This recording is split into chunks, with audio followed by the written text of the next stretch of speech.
Hey everyone, welcome to Firescale Audiobooks. If you enjoy the audiobooks, don't forget to subscribe to the channel. If you'd like to support us further, consider becoming a Patreon member. As a member, you'll gain the ability to request the next part of a novel audiobook I've uploaded, depending on your Patreon tier. The International Alliance announces the shutdown of Mystic Realm OL, a game developed based on the planet Blue Star. The Alliance states that the computational power required to maintain Mystic Realm OL has grown unsustainable. A 24-hour countdown appeared beneath the announcement. 23 hours 59 minutes and 59 seconds. The clock ticked away, heralding the inevitable.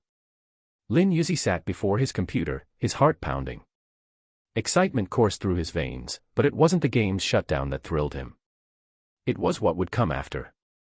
In his previous life, when Mystic Realm OL shut down, players merely lamented the loss of the most immersive game ever created. None could foresee that, just 1 year later, Mystic Realm OL would merge with reality. For Lin Youzi, that event had been catastrophic. He'd been a casual player back then, treating the game like a fleeting hobby. With limited playtime, his in-game character was a low-level nobody, a fact that became painfully apparent when the game's mechanics descended upon reality. His poorly built, character panel left him powerless in a world where survival demanded strength.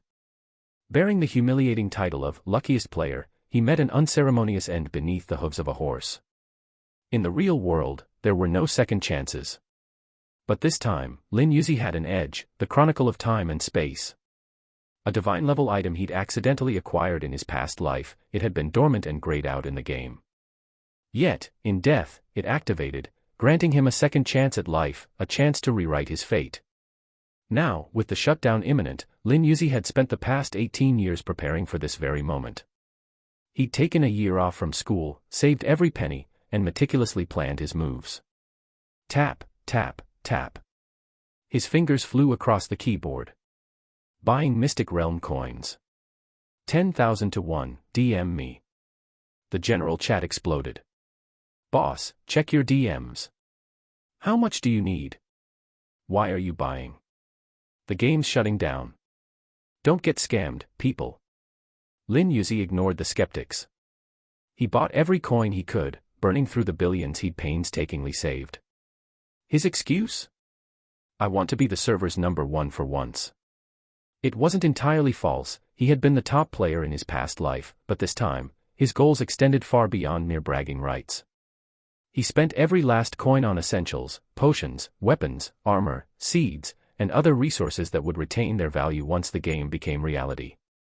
He even rented a warehouse in East Wan City to store his hoarded goods. As the countdown ticked down, Lin Youzi opened his character panel one last time. Character panel. Name, Lin Youzi. Gender, unknown error. Race, human. Realm, immortal realm, perfected. Abilities. Mirror of time and space, teleportation between anchors, immunity during transit. Reflection, temporarily match a target's power by sacrificing health. Absorption, absorb damage up to 3 times max health. Rebound, reflect absorbed damage, consuming mana. Heaven's Endurance, gold grants near invincibility at the cost of health and mana. What's with the gender error? Lin Youzi muttered, puzzled. It was an anomaly he hadn't encountered before. Deciding it wasn't worth dwelling on, he focused on the task at hand.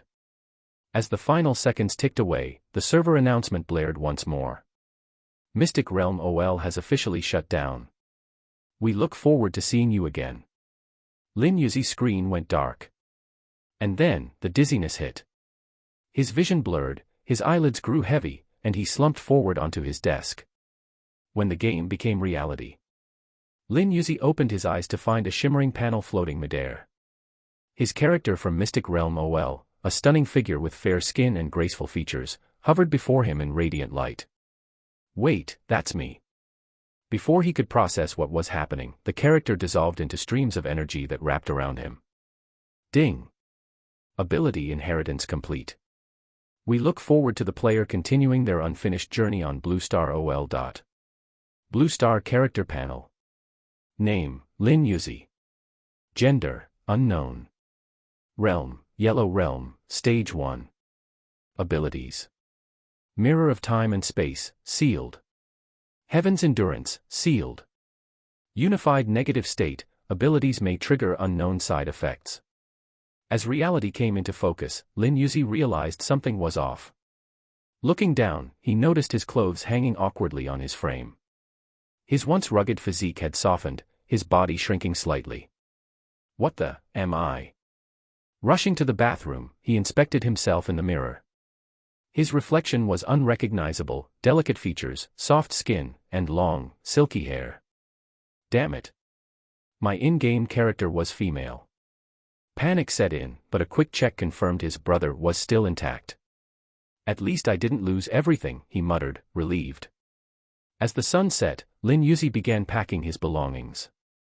Tomorrow, he'd return to Wannan Martial Arts University, where his second chance would truly begin.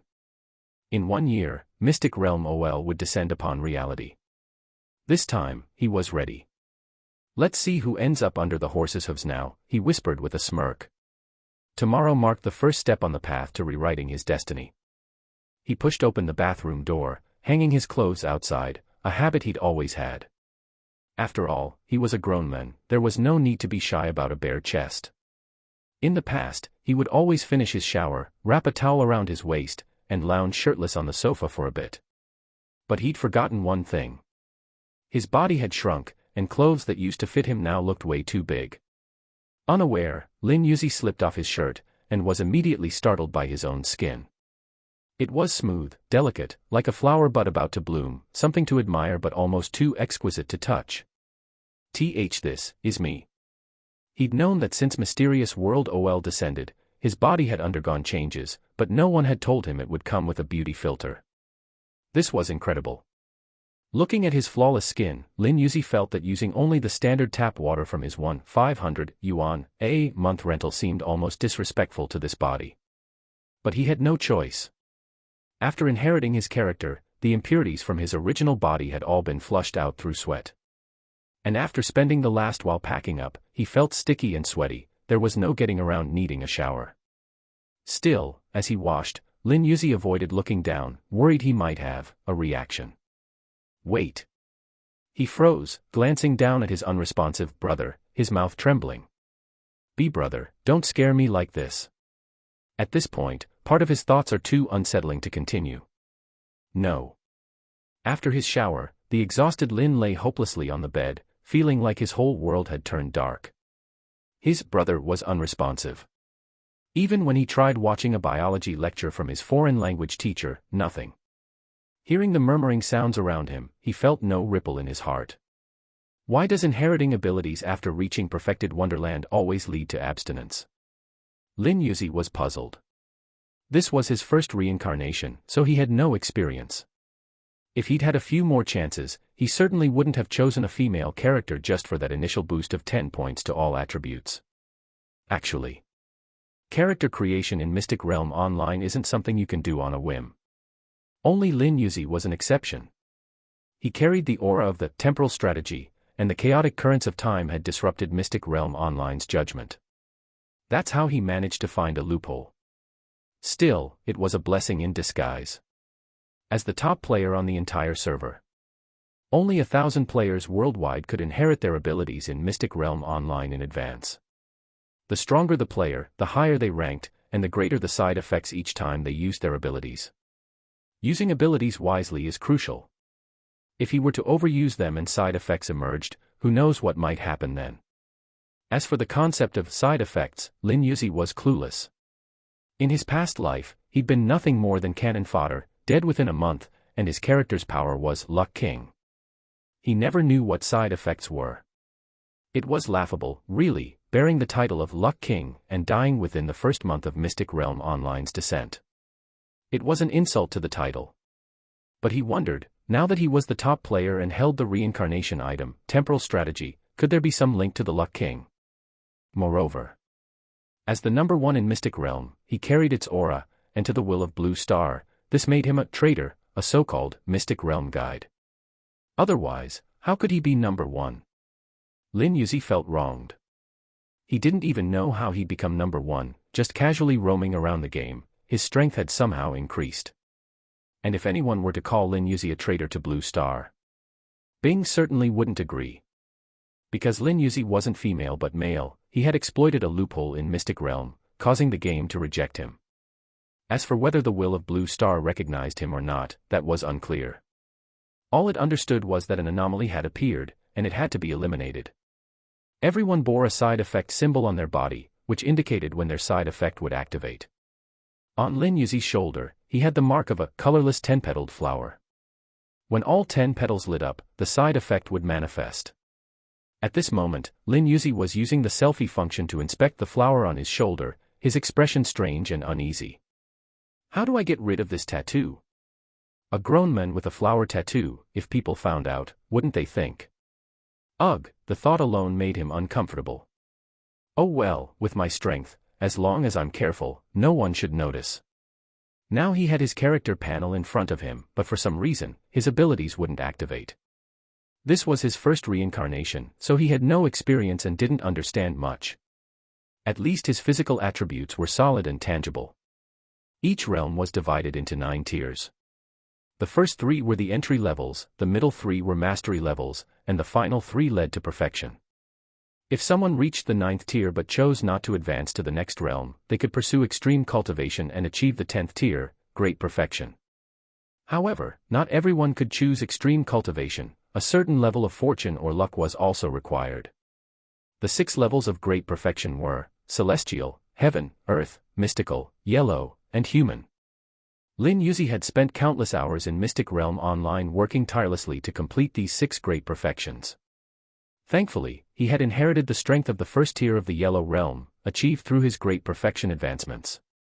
As far as power was concerned, he could ensure a comfortable life for himself this year, a time to savor his final moments of leisure. Except, Lin Youzi glanced down at his loose, ill-fitting clothes. He needed to buy some clothes that actually fit before he could head out tomorrow.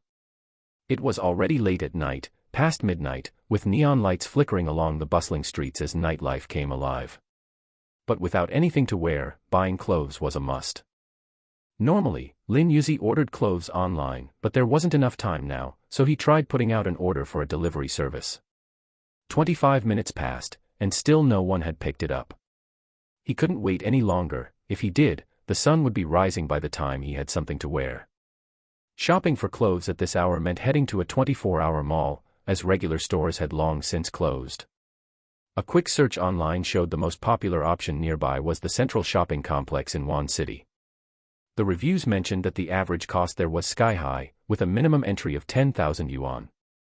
Lin Youzi had never been to such a place, in this life or the last. Right now, he only had 3,000. Nowhere close to 10,000. The extra expense left him feeling financially stretched. Out of money, what should I do? He scratched his head, feeling hesitant. Without buying clothes, he couldn't just walk out on the streets like this. His oversized shirt was practically long enough to wear as pants. Even in a society as tolerant as this one, stepping out in an outfit like that would definitely attract attention. People might even mistake him for some kind of performance artist. After thinking it over, Lin Youzi's eyes lit up. He had an idea. Picking up his phone, he messaged a reliable online friend. Unrivaled handsome guy, hey, are you there? I need to borrow some money. Clumsy circle, how much? Unrivaled handsome guy, not sure. I really don't know. Clumsy circle, what do you need it for? Maybe I can suggest a better plan. Unrivaled handsome guy, to buy clothes. Clumsy circle, now. Unrivaled handsome guy, yeah, now. I have to go to a big mall, and I'm broke. Clumsy circle, I'll send you 500,000. This is all I've got left, so don't go wasting it. Unrivaled handsome guy, thanks, bro. Love you, big bro. When we meet, I'll let you do whatever you want, haha. Putting his phone away, Lin Youzi grinned as he saw the 500,000 hit his account. Clumsy circle, get lost, will you? Not bad, this online friend was still reliable in times of need. If he counted both lives, they'd known each other for almost 10 years now. It was a solid friendship, true brotherhood. With the money in hand, Lin Youzi decided he needed a bit of a disguise. Even he had some dignity to maintain. Besides, it was cold outside, so he threw on a trench coat, wrapped a scarf around his neck, and pulled a hat down low, leaving only his big eyes visible. Normally, at 180 centimeters, he preferred clothes that were a bit oversized. But now, with his height mysteriously down to about 170, 169 was close enough to 170, he figured this get-up would do the trick. The outfit looked odd on him. Standing in front of the mirror, Lin Youzi felt a strange sense of awkwardness. Am I going to be mistaken for an undercover agent? The whole get-up made him look like some sort of secret operative. His mind spun with possibilities, and he shook his head to clear it. No time to waste, it was already midnight. Just as he stepped out the door, a flash of lightning streaked across the sky. Boom. The atmosphere shifted. The presence of an anomaly had triggered blue stars to stir into motion. The thunder startled Lin Youzi, and he muttered, "Looks like it's going to rain. Better get there and back quickly." Tucking his key card away, he grabbed the waistband of his pants and broke into a light jog. The apartment he rented used an electronic key card, much like those in hotels. When the card was inserted, the power came on, remove it, and everything shut down. It had its perks and drawbacks. If he came home too late and hadn't preheated the water heater, he'd be stuck waiting over half an hour just to take a hot shower. But that wasn't his focus now. After leaving the apartment, Lin Youzi hailed a taxi and headed straight for the high-end shopping district, known to cater to the wealthy and elite. In the car, the driver kept glancing nervously at him. A fan of suspense movies, the driver's mind raced with wild scenarios, wondering if he'd somehow picked up a fugitive. After all, who goes out in the middle of the night wearing obviously ill-fitting clothes, mismatched shoes, and fully covered from head to toe? It wasn't as if he were in some spy thriller. The all-black outfit, combined with how Lin Youzi had concealed every identifying feature, gave off a sinister vibe, as if he were hiding something. Especially after he got in the car, sitting silently, the driver's unease only grew. It wasn't that Lin Youzi refused to speak, he simply preferred silence. Holding his phone, he was distracted, thinking, this rain's probably going to be heavy. While waiting at a red light, the driver shifted into neutral, pulled the handbrake, and gathered the courage to ask, hey, you haven't done anything illegal, have you? He kept his eyes glued to the rearview mirror, one hand on the door handle and the other ready to unbuckle his seatbelt. If Lin Youzi made any strange moves, he'd bolt and call the cops immediately. Hearing the driver's question, Lin Youzi turned to look at him, his cold gaze catching the driver off guard. Boom. A flash of lightning illuminated Lin Youzi's face from the side. In the eerie light, the driver caught a glimpse of the phone tucked into Lin Youzi's sleeve. Mistaking it for a concealed weapon, a chill ran down his spine. He quickly unbuckled his seatbelt, opened the car door, and ran away, shouting heartbreakingly. Help, he is going to kill me with a gun. No matter it is true or not, shout first, life is important. Lin Youzi stared at the driver who abandoned the car and ran away in confusion, his mind still unable to react. What the hell happened? The driver had fled, leaving Lin Youzi no choice but to open the car door and step out. Instantly, he felt countless eyes turn toward him. The sky rumbled in sync, lightning flashing to illuminate his agent-like attire. Mysterious. Cold. This was the impression that struck every bystander at first glance. And since it was late at night, near the commercial district, in a matter of seconds, people abandoned their cars and scattered. Whether he was a threat or not, no one was taking any chances. The police emergency line was flooded with calls. Hearing the panicked shouts around him, Lin Youzi's head throbbed. Ignoring his ill-fitting clothes, he dashed away quickly. He kept his strength in check, fearing he might further shock the crowd's already rattled nerves. Yet every move he made, in the eyes of the onlookers, seemed like he was preparing to attack. And with the thunder rumbling in perfect timing, the ominous atmosphere reached a peak. Run! My shoes, where are my shoes? There's an armed murderer, run! In an instant, the 8-lane commercial street descended into chaos. Cars jammed at intersections, the traffic lights malfunctioned and went dark. Seeing the commotion, some drivers had driven right into the center of the street. Then, hearing someone shout about an armed killer ahead, they abandoned their cars and fled. Damn it! Lin Youzi muttered, realizing he might be in serious trouble. Should I just go to the police and turn myself in? Just as he was debating, a loud bang echoed from behind him, making him jump. He turned to see that someone's car tire had blown out. This is bad, Lin Youzi thought, breaking into a cold sweat. This was too perfectly timed to be anything but a disaster waiting to happen. Sure enough, any remaining sense of calm dissolved completely. Some people had tried to keep a level head, thinking it was unlikely anyone would commit such a brazen attack in broad view. But now, with what sounded like gunfire, panic erupted in full force. Run! The terrorists have a Gatling gun. They've taken over the building. Hurry! Terrorists have surrounded the area up ahead. In a matter of minutes, the Wuhan City terror incident topped the national trending lists. Breaking: armed suspects in Wuhan City, police reinforcing units to contain the situation. The glaring red headline sat at the very top of the hot topics list, catching the attention of countless night owls still awake. Numerous short videos captured chaotic scenes from the street, heavily exaggerated by some, to stir up more drama. Sensationalist media fanned the flames, their exaggerated reports accelerating the spread and severity of the rumors. For them, it was just another tactic to drive engagement. When confronted, they would shift responsibility, saying, even if we exaggerated, what did you really lose, in a bid to avoid accountability. It was the dead of night in Wuhan City, but broad daylight across the ocean in the land of the beacon. The Tower Palace, the seat of their government, was closely monitoring the unfolding events, confident in their own arsenal of superheroes, some of whom could fire laser beams with pinpoint accuracy. With global connectivity, the news spread like wildfire.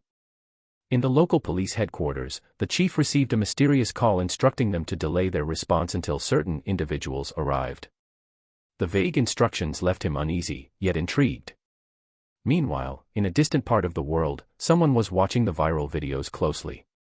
So, it seems someone's acquired game powers and is now using them in Wuhan City, muttered a man wearing a headband, a disdainful smirk playing on his lips. He had little respect for those who gained power and couldn't resist flaunting it. Did they not remember the announcement? Out of thousands, only a select thousand could inherit the panel's abilities, and here was someone revealing their hand so recklessly. Perfect. The nail that sticks out gets hammered down, he thought. He could observe the nation's response to this incident, gathering valuable information.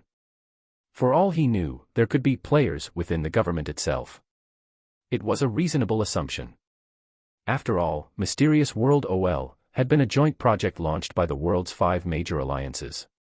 There was no point in hiding it. Mysterious World OL was not just a game, it was a real world. The 5 global alliances had quietly introduced it, hoping to manage public reaction and prevent panic. For the past year, they'd avoided advertising it, fearing too many civilians would discover the game and compete for the limited slots. Because, in truth, power progression in this game depended on sheer luck, and every ability gained had real consequences. Insiders knew the truth well, thanks to a certain individual's insights. When the game descended a year later, players could retain their strength. Within the military, a dozen individuals had already inherited abilities. Other high-ranking figures had powers too, though their numbers remained classified. Now, military personnel with realm abilities had been dispatched to handle the Wuhan City incident, knowing that any incident involving one of the top 1,000 global powerhouses required utmost caution. The whole world's attention was locked onto Wuhan City. And Lin Youzi, the cause of it all, had just arrived in the bustling commercial district. Misunderstanding or not, he was in no mood to explain. First things first, he needed new clothes. He sprinted to a clothing store, pointing at the rack in front of him. At first, the shop assistant looked frightened. Luckily, the news hadn't spread inside the shopping center yet. Are you here to buy clothes? Lin Youzi nodded, taking off his hood. Oh, it's a little sister. The shop assistant's hand, initially reaching for the men's section, switched to the women's rack as she smiled warmly. Did you sneak out wearing your brother's clothes? I'm a guy. His voice was neutral, neither deep nor high-pitched, which only made the shop assistant pause for a moment before nodding. Sure, you're a guy. To her, it wasn't unusual for girls to dress up as boys and insist they were male. It happened often enough to be understandable. After all, if he really were a guy, he'd have at least one piece of clothing that fit him. She could easily tell that Lin Youzi's oversized hoodie was meant for someone over 180 centimeters tall, and his frame was clearly more petite. But the assistant, a seasoned pro in the shopping district, knew better than to expose a customer's secrets. With a smile, she pulled out some unisex clothes for him: khaki athletic shorts, a pair of white casual trousers, a light autumn jacket, and a pale blue t-shirt. "These should work nicely for you," she said kindly. "All right, I'll take everything." Lin Youzi grabbed 2 sets of clothes without even glancing at the price tags. All he cared about was changing as quickly as possible to stop roaming around in his suspect outfit. Because he'd already heard people outside whispering that a murderer had escaped into the shopping center. Clutching the clothes, he headed for the fitting room, only to realize he was missing one critical item: underwear. None of his old boxers fit him anymore, and lately, he'd been resorting to clips just to keep them from slipping off. Forget it. He swiftly kicked off his oversized pants, pulling on the khaki athletic shorts, then swapped his baggy white top for a more fitted t-shirt. Finally, he slipped on the jacket. After a quick check in the mirror, pleased with the fit, he confidently stepped out of the fitting room. By now, a good 10 minutes had passed. The rumor about a murderer hiding in the mall had spread like wildfire. Many shops had already closed in a panic. The store clerk looked a bit frazzled herself. Her boss had just called, instructing her to close up to minimize any potential losses. She explained the situation to her boss, who insisted that the customer must be escorted out safely to protect the store's reputation. After all, this boutique specialized in imported clothing, with prices that only attracted a wealthy clientele. Closing the store would mean clearing out all customers, which presented a dilemma regarding this young lady. Just then, the young lady emerged from the fitting room. The clerk, caught between her duties and her boss's demands, bit her lip before speaking up. "Ahem, excuse me, but the owner just called. Apparently, there's a murderer in the area, and we need to close up. If you could." Lin Youzi understood immediately. She was politely asking him to leave. "No problem, let's settle the payment first," he replied calmly. "Thank you for your understanding." Relieved, the clerk prepared his total, aware that any damaged merchandise would be her responsibility. To ensure the customer left with a good impression, she even applied a discount, just as her boss suggested. "That will be, well, with the discount, let's call it." "Ah, my apologies," she stammered, grateful to be wrapping things up quickly. Lin Youzi went silent for a moment after hearing the price. Was this discount that flexible? Oh well, not his money anyway. With a casual wave, he said, "No worries, it's fine." Without a second thought, he paid. This expense was trivial to someone who had dealt in billions. He was confident he'd earn it back soon, even planning to make a substantial profit. After all, he still had a $1 billion+ debt to pay off to a certain netizen, along with plans to buy the land in East City. Brimming with confidence, he grabbed his bags and was about to leave. Just then, a commotion erupted outside. Noticing the crowd rushing toward them, the shop assistant panicked and quickly shut the door, accidentally locking Lin Youzi inside. He raised his hands in a mock gesture of helplessness. "I haven't even left yet." "Oh, I'm so sorry, she stammered. "The killer's out there, safety first." Seeing the shop assistant's panicked expression, Lin Youzi couldn't help but chuckle internally. He knew perfectly well that the killer they were so worried about was, in fact, him. Now that he had his clothes, he figured it was time to clear up the misunderstanding. In a half-joking tone, he casually revealed, "Hey, no need to be so tense. There might not even be a killer out there. I mean, what if I'm the so-called killer everyone's talking about?" The shop assistant's eyes widened, clearly caught off guard by his playful confession. "You?" The shop assistant looked at the innocent-looking little sister and shook her head, utterly unconvinced.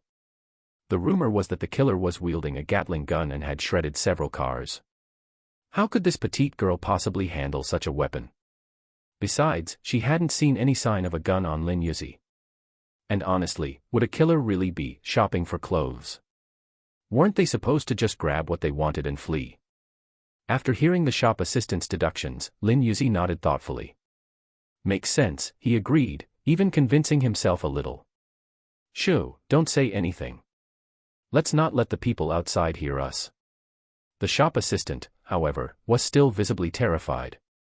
Living in a peaceful era, she'd never encountered such a frightening situation, and it showed. Lin Youzi, on the other hand, was entirely calm. Knowing this chaos had started because of him, he felt no rush. Sitting comfortably in the dimly lit store, he pulled out his phone to check the latest trending topics. Social media was buzzing, the threads filled with heated discussions. Ancient forbidden techniques detected in Wan City. Armed forces and Wujing deployed. The online discussion was indeed intense. Some people claimed helicopters were already in the air, with armed forces surrounding the shopping center. Others speculated that the next step would be to cut off the cell signal, but worried that doing so might provoke the killer inside to lash out. Good analysis, Lin Youzi murmured. Huh? What's a good analysis? The shop assistant asked, her tension easing slightly as she lowered her voice. Lin Youzi answered honestly, oh, just the online posts analyzing the Wan City incident on Weibo. This gave them a bit of a conversation starter.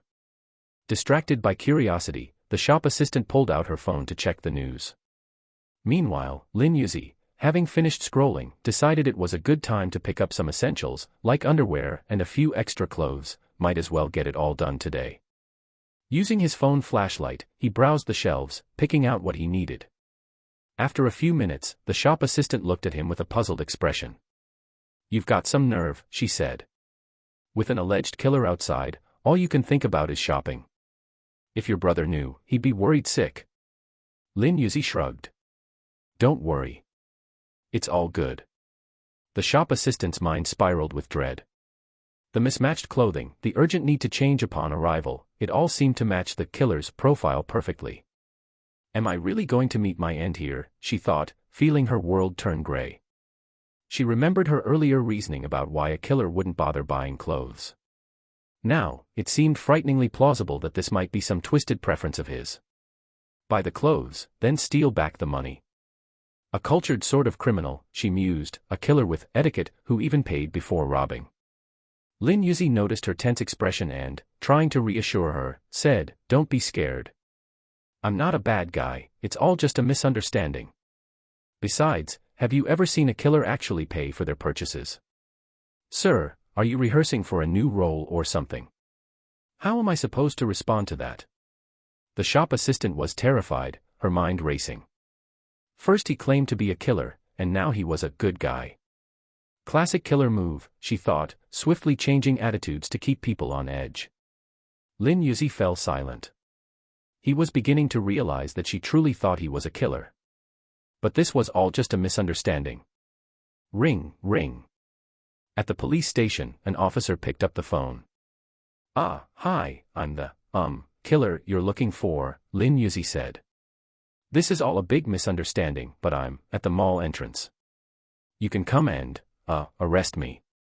Lin Youzi had called to save everyone's time and clear up the whole mess. But to the officer on the other end, the tone of his words sounded completely different. With Lin Youzi officially listed as a suspect, his calm self-surrender came across as almost brazenly arrogant. He'd even sounded like he was mocking them. The officer quickly reported the call up the chain. Outside the mall, the squad captain received the message and turned to the mysterious figures beside him. Dressed in military green cloaks, each one radiated a quiet, intense authority. Their faces were sharp, their presence commanding. Commander, your orders, the captain asked respectfully. The commander's eyes remained on the mall entrance. You stay here and hold the perimeter. We'll go in ourselves. Yes, sir. The men in green cloaks filed into the shopping center, heading straight for the clothing store. Inside, the atmosphere was tense. Lin Youzi wasn't particularly eager for an official meet and greet, too many risks of exposure. His unique circumstances meant he lacked insight into the high-level information known to the International Alliance. The Wan City incident was a colossal misunderstanding, and he mulled over how best to explain himself. Why had he worn that oversized outfit to shop for clothes in the first place? At least he could explain the source of his funds. He'd been preparing for this for 18 years, after all. His financial strategy relied on unconventional, untraceable currency, completely off the official radar. And any transactions related to mysterious world OL had vanished when the game disappeared, courtesy of the game's mysterious power. Any financial records, data, or digital traces connected to the game had been wiped clean, leaving no trail. Even the billion he'd borrowed from an online acquaintance was now untraceable, as if it had never existed. Lin Youzi understood a bit of this, having researched mysterious world OL in his previous life. Unfortunately, his time had been cut short, leaving many things still unknown. This lack of information made him think his main concern now was explaining why he'd been dressed so strangely while shopping for clothes. Maybe I could say it's because school starts tomorrow. But then again, his student records were in their system.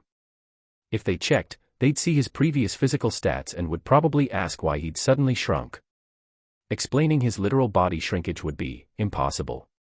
Lin Youzi sighed. He was already dreading the questions he'd face when he went home for the new year.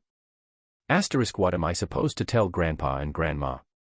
Surprise, you have a granddaughter now, Just then, footsteps echoed down the hallway, crisp and clear in the silence.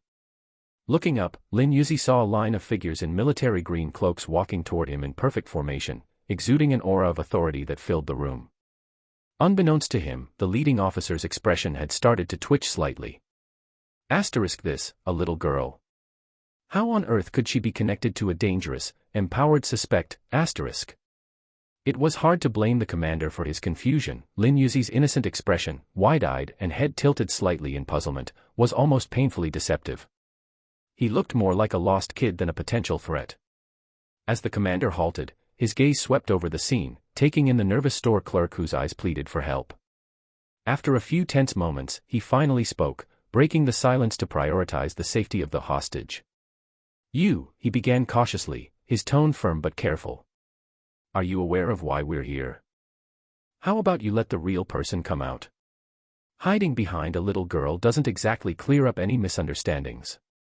Lin Youzi felt utterly exasperated. I'm not a little girl, he thought, I'm a handsome guy, okay. Clearing his throat, he held up his phone, speaking sincerely. Actually, I'm the one who called you. And I'm not a killer, it's just a huge misunderstanding. If you don't believe me, you can ask the store clerk. She'll back me up, he added. The commander glanced over at the shop assistant, who nodded her head vigorously. See? Like I said, it's all a misunderstanding, Lin Youzi continued. Whether it's a misunderstanding or not, I'll determine that, the commander replied sternly. Now, release the hostage. Lin Youzi threw up his hands in defeat. I haven't restrained her at all. The commander turned back to the shop assistant, his tone softening. You can come over here, he said reassuringly. The shop assistant shot a wary glance at Lin Youzi as she cautiously stepped forward, her nerves on edge, half expecting him to whip out a Gatling gun, just like the rumors suggested. Thankfully, no such thing happened. Once she reached the commander's side, he signaled for his men to escort her out. All right, the commander said, turning back to Lin Youzi. Now we can have a proper conversation. First, though, hand over your weapon. I don't have any weapons. That bag, the commander said, nodding toward Lin's shopping bags. With a sigh, Lin Youzi reluctantly handed over the bags, trying to prove he wasn't a threat. One bag held his newly purchased clothes, while the other contained the oversized old ones. The commander crouched down, carefully donning white gloves as he inspected the bags. Upon spotting the oversized clothing, a hint of understanding flickered across his face. So these were the tools everyone assumed were part of a disguise.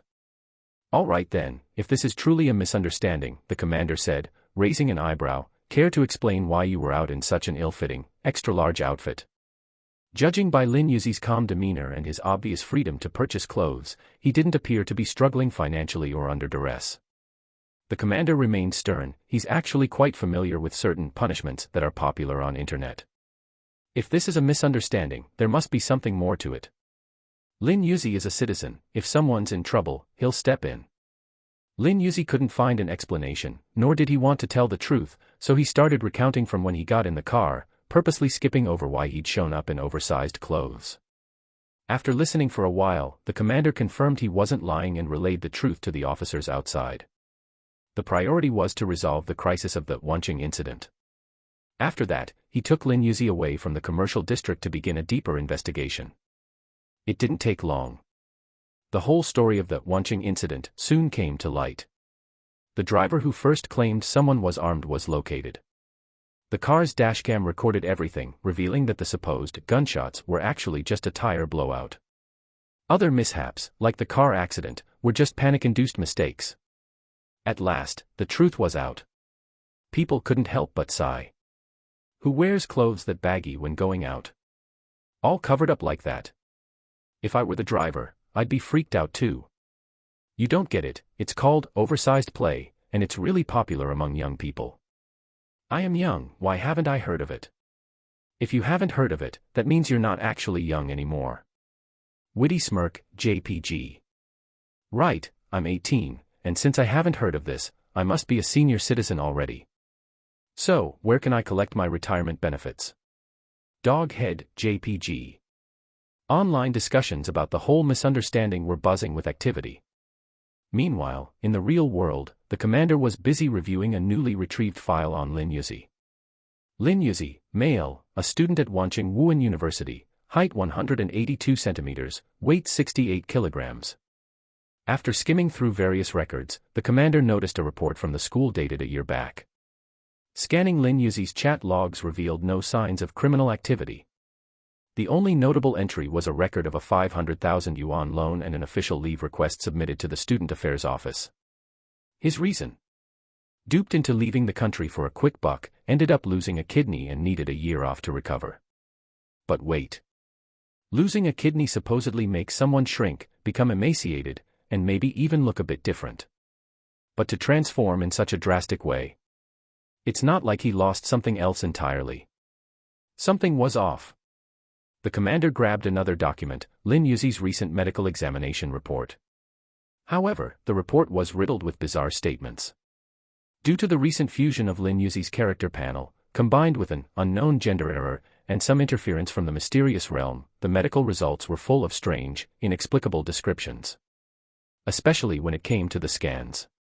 His internal organs, well, it was hard to put into words. Lin Youzi himself was eager to see what had become of his body, awaiting the results with anticipation. The report noted that blood flow to the corpora cavernosa had ceased, his hormones were severely imbalanced, and several organs showed varying degrees of damage. They could only call it damage because the scan results were so baffling, they defied comprehension. Still, it all seemed to confirm the story of his kidney removal. At a glance, it looked like this really was just a big misunderstanding. But, wasn't this pushing the boundaries of medical science? The commander, not exactly a medical expert himself, decided to keep Lin Youzi calm while bringing in some top medical specialists to assess the situation. After a round of discussion, one of the leading doctors broke the silence confidently. "This is actually simple," Dr. Hua said. "Oh. And what does Dr. Hua propose?" asked one of the other experts, curious. "We'll name a new case after this young man here. Establish a fresh entry in the medical books."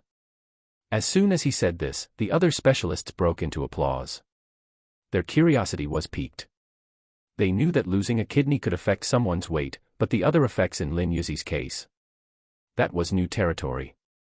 But shrinking in height and gaining an enhanced appearance? That was something they had never seen. The doctors eagerly debated who should get credit for discovering this peculiar case. In the end, Dr. Hua decided that the new case should list everyone's names as contributors. Millennium Calendar, Year 3023, August 30th. Discovered by the entire medical staff of Wancheng First People's Hospital, a new medical case has been identified and named as follows. Lin's post-kidney removal dual helix syndrome, the shrink and beautify disorder. In this name, kidney removal refers to the cause of the condition, dual helix signifies that his DNA, essentially, Lin Youzi himself, remains unchanged, while shrink and beautify captures the main symptoms of the syndrome. It was a perfect name. "You're free to go," the doctor told him. "Our investigation found no issues on your end. As for your missing kidney, unfortunately, we can't help you recover it." Lin Youzi stood silently, reading the medical report in his hand. His eyes lingered on the syndrome's name and the bizarre explanation that followed. Never in his wildest dreams did he imagine he'd become the first person to have a syndrome named after him. Should he feel honored? Or sigh? He sighed internally, feeling an unexpected mix of emotions. With this outcome, his secret was safe. But Corpora cavernosa unable to receive blood and function normally. Wasn't that just a roundabout way of saying he was impotent? Devastated, he resolved that when Mystic Realm OL finally launched, he'd do whatever it took to find a remedy to restore his manhood. After calming himself, Lin Youzi turned to the commander, offering a sincere apology. "Thank you all. I'm sorry for causing such a misunderstanding and wasting so many public resources. It's all right. You should head back to school. I've already notified Wancheng Wuhan University, but we'll need to keep your file here for now." "That's fine," he replied. His records didn't matter much to him. Within a year, the city would face a catastrophe. Monsters would appear, spreading terror and causing massive population loss. When order was finally restored, a full population census would be conducted anyway. As Lin Youzi stepped outside, now a freeman once again, he looked up at the sunrise and couldn't help but sigh in contentment. The air really is nice. As soon as Lin Youzi spoke, he froze. Wait, it was already September, wasn't it? All the stuff he left in his rental apartment, had the landlord thrown it out as garbage by now? Damn. Panicked, he quickly hailed a taxi and sped toward his apartment, hoping to salvage his belongings. Meanwhile, back with the commander, there was no intention to investigate further. With Mystic Realm OL's arrival drawing close, it was becoming increasingly common to see strange occurrences. As long as Lin Youzi wasn't a threat to society, they'd simply keep him under observation without restricting his freedom. At the apartment, the landlord was in a bind. That kid just disappeared without a trace and didn't take any of his stuff. While Lin Youzi had left the room neat and tidy, piles of bags and boxes were still scattered around. Sighing, the landlord muttered to himself. He'd tried to call Lin Youzi the day before to arrange for the room's return, but all attempts had failed.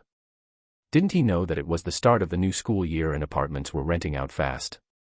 Every day of delay was costing him 50 yuan, and he wasn't pleased about it. Ding! Just as Lin Youzi stepped out of the elevator, he spotted his landlord standing at the door and called out, "Please, wait." The middle-aged landlord turned around with an annoyed expression, ready to vent his frustration. But when he saw Lin Youzi's youthful and radiant face, he was momentarily stunned. "Mom, I think I've found my first love." No, that's not right." The landlord quickly pulled himself together and put on a stern expression. "Ah, Lin. Hurry up and pack your stuff, okay? I've got a new tenant coming in this afternoon." "No problem. I'll get everything out right now." "Good." As the landlord walked away, he couldn't help but glance back with a hint of reluctance. "If I'd known my tenant looked this good, I would have checked in more often," he thought to himself with a sigh. After all, being into men wasn't exactly illegal, right? The landlord chuckled to himself, his gaze lingering a bit too long on Lin Youzi's backside. Lin Youzi, now a first-rank expert in the Yellow Realm, felt a shiver run down his spine, instinctively clenching in discomfort. Damn it. I've lived here all this time and never noticed the landlord was, he thought, grateful he'd always locked his doors and windows at night. Otherwise, who knows what could have happened to him over the past year. Thankfully, he was finally escaping this place. With his bags slung over his shoulder and a couple of suitcases in tow, Lin Youzi made a quick getaway, hailing a taxi to Wancheng Wuhan University. As he arrived at the university, he was greeted by a towering, martial character at the entrance. Inside, Wuhan University offered a range of specialized courses like archery, horseback riding, and cold weapon training. In Huayu Nation on Blue Star, there was a strong emphasis on physical strength and martial arts, and many universities had added martial arts studies in response to this cultural shift. Wancheng, being known for breeding some of the finest horses, was home to the nation's best equestrian school as well. Lin Youzi was now repeating his freshman year, majoring in martial arts studies.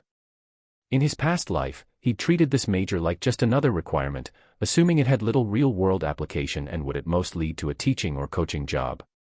But now, having experienced dramatic global changes, he was determined to train in horsemanship seriously this time.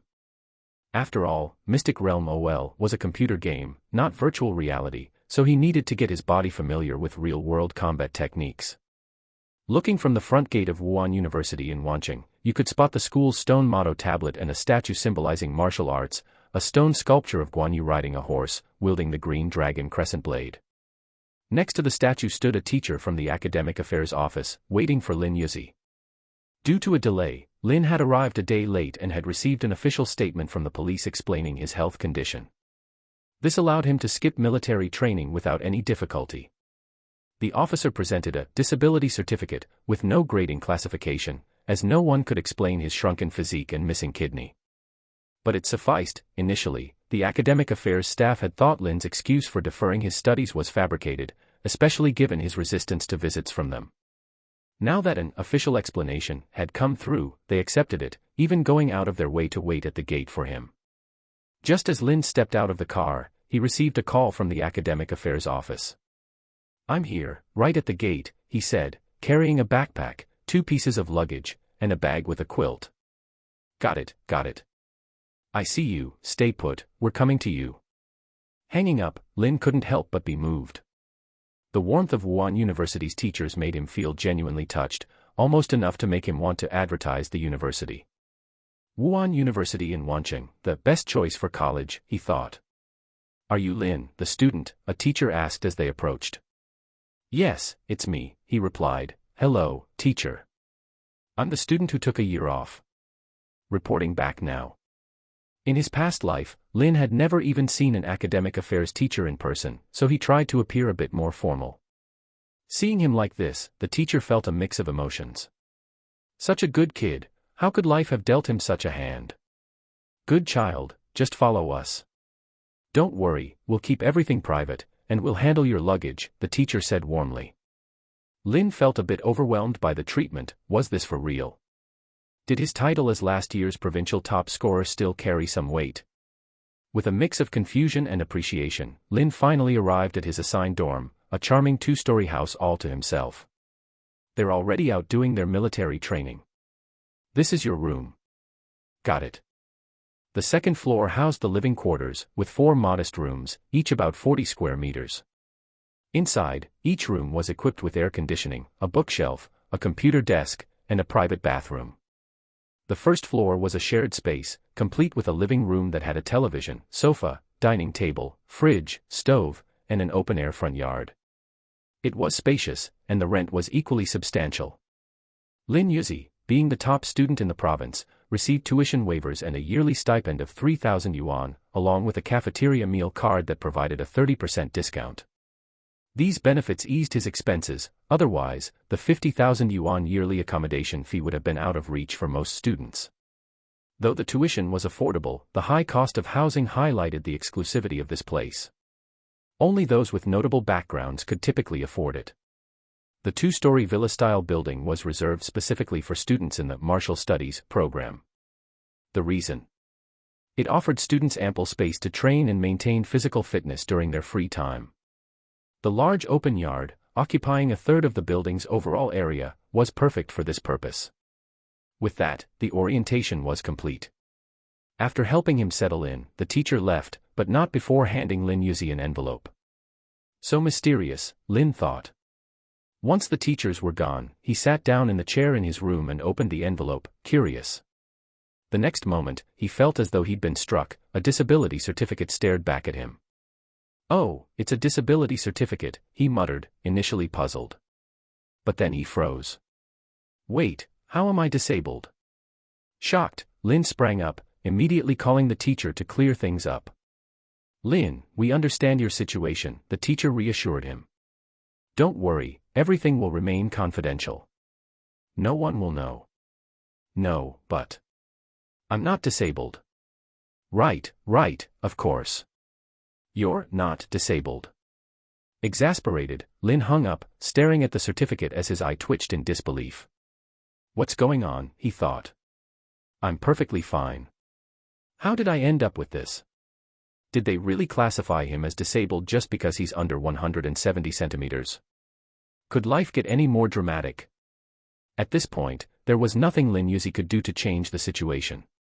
After all, he already had a medical file under his name, so one more certificate wouldn't make much difference. If needed, he'd just prove in a year that he wasn't disabled.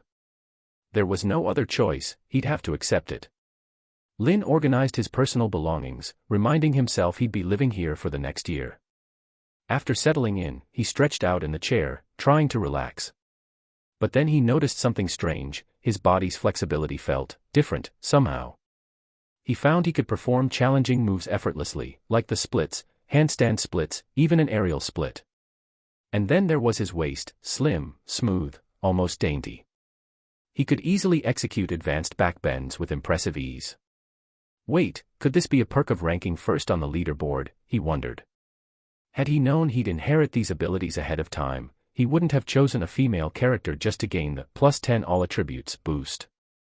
But now that things were as they were, he'd simply have to roll with it.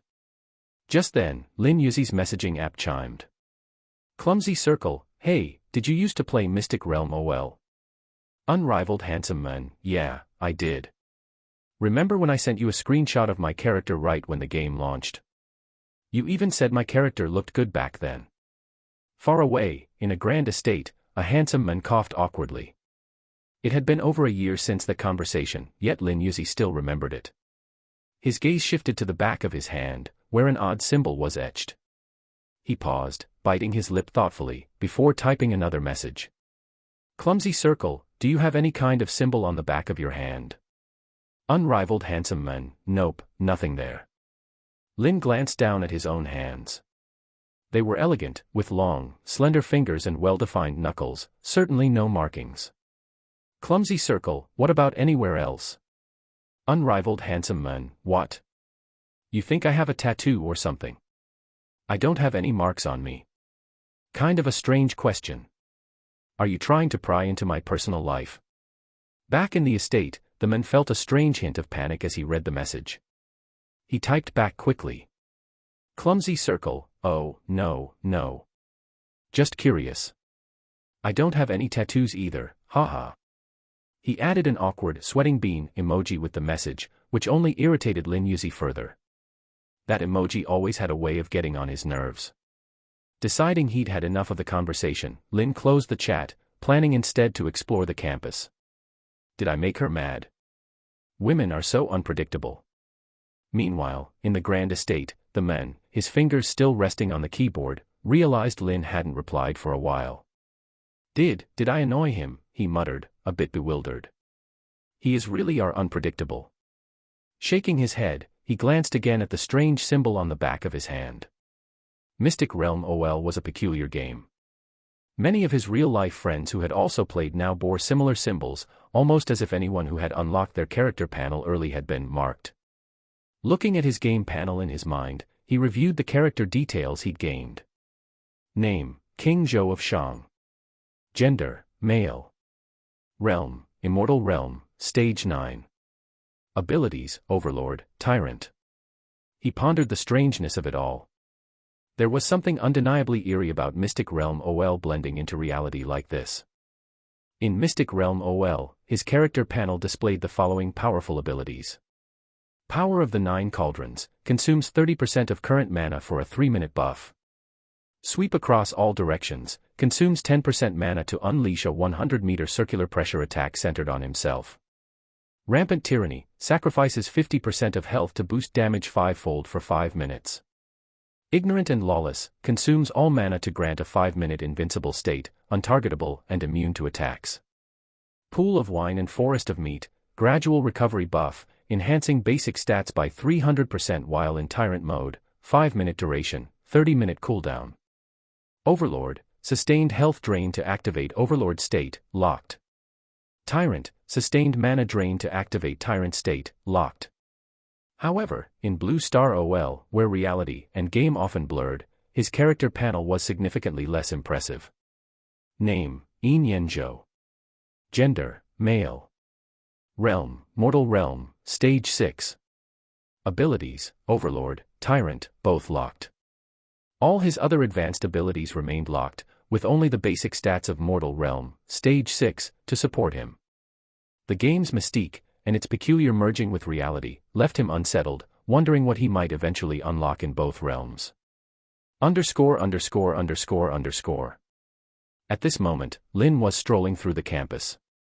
His youthful and stylish attire drew the attention of some pure-hearted students at Wancheng University that afternoon. Many freshmen, fresh out of high school, were eagerly hoping for a sweet romance in college. Lin Youzi's appearance fit perfectly into what many of them imagined their ideal partner would look like. The only drawback was that he looked a bit flat. Fortunately, he was wearing a jacket, and no one was bold enough to keep staring at his chest. For the martial arts program, military training started earlier than for other majors. While most programs began their training on September 9th, the martial arts students had theirs kick off on September 3rd. And today was exactly September 3rd. The training on the grass field was clearly intense. Those who dared to apply for this program generally had solid physical fitness. The principal had specifically arranged for someone who recently had a kidney removed to join this major, hoping it would help him build some physical resilience. Perhaps, the principal thought, it might extend his endurance a bit, even without a full set of kidneys. Such was the principal's thoughtful plan. Don't get the wrong idea. Just as Lin Youzi was curiously watching the new martial arts students training under the setting sun, a voice suddenly called out. "Senior sister, can I add you on WeChat?" "Senior sister? Are you kidding?" He pinched the bridge of his nose in exasperation and looked at the cheerful boy, saying, "Hey. I'm not a senior sister." "Oh, so you're a senior brother then." The boy's face fell slightly, but after looking at Lin Youzi for a moment, he seemed to gather his courage and asked, "Then, senior brother, can I add you on WeChat?" Something wasn't right here. "Look, I'm a guy. I know. But senior, can I add you on WeChat?" "No, you can't." Lin Youzi firmly refused and immediately turned to leave. What kind of nonsense was this? Did he think he could just flirt his way through this? Unbelievable, how frustrating. Naturally.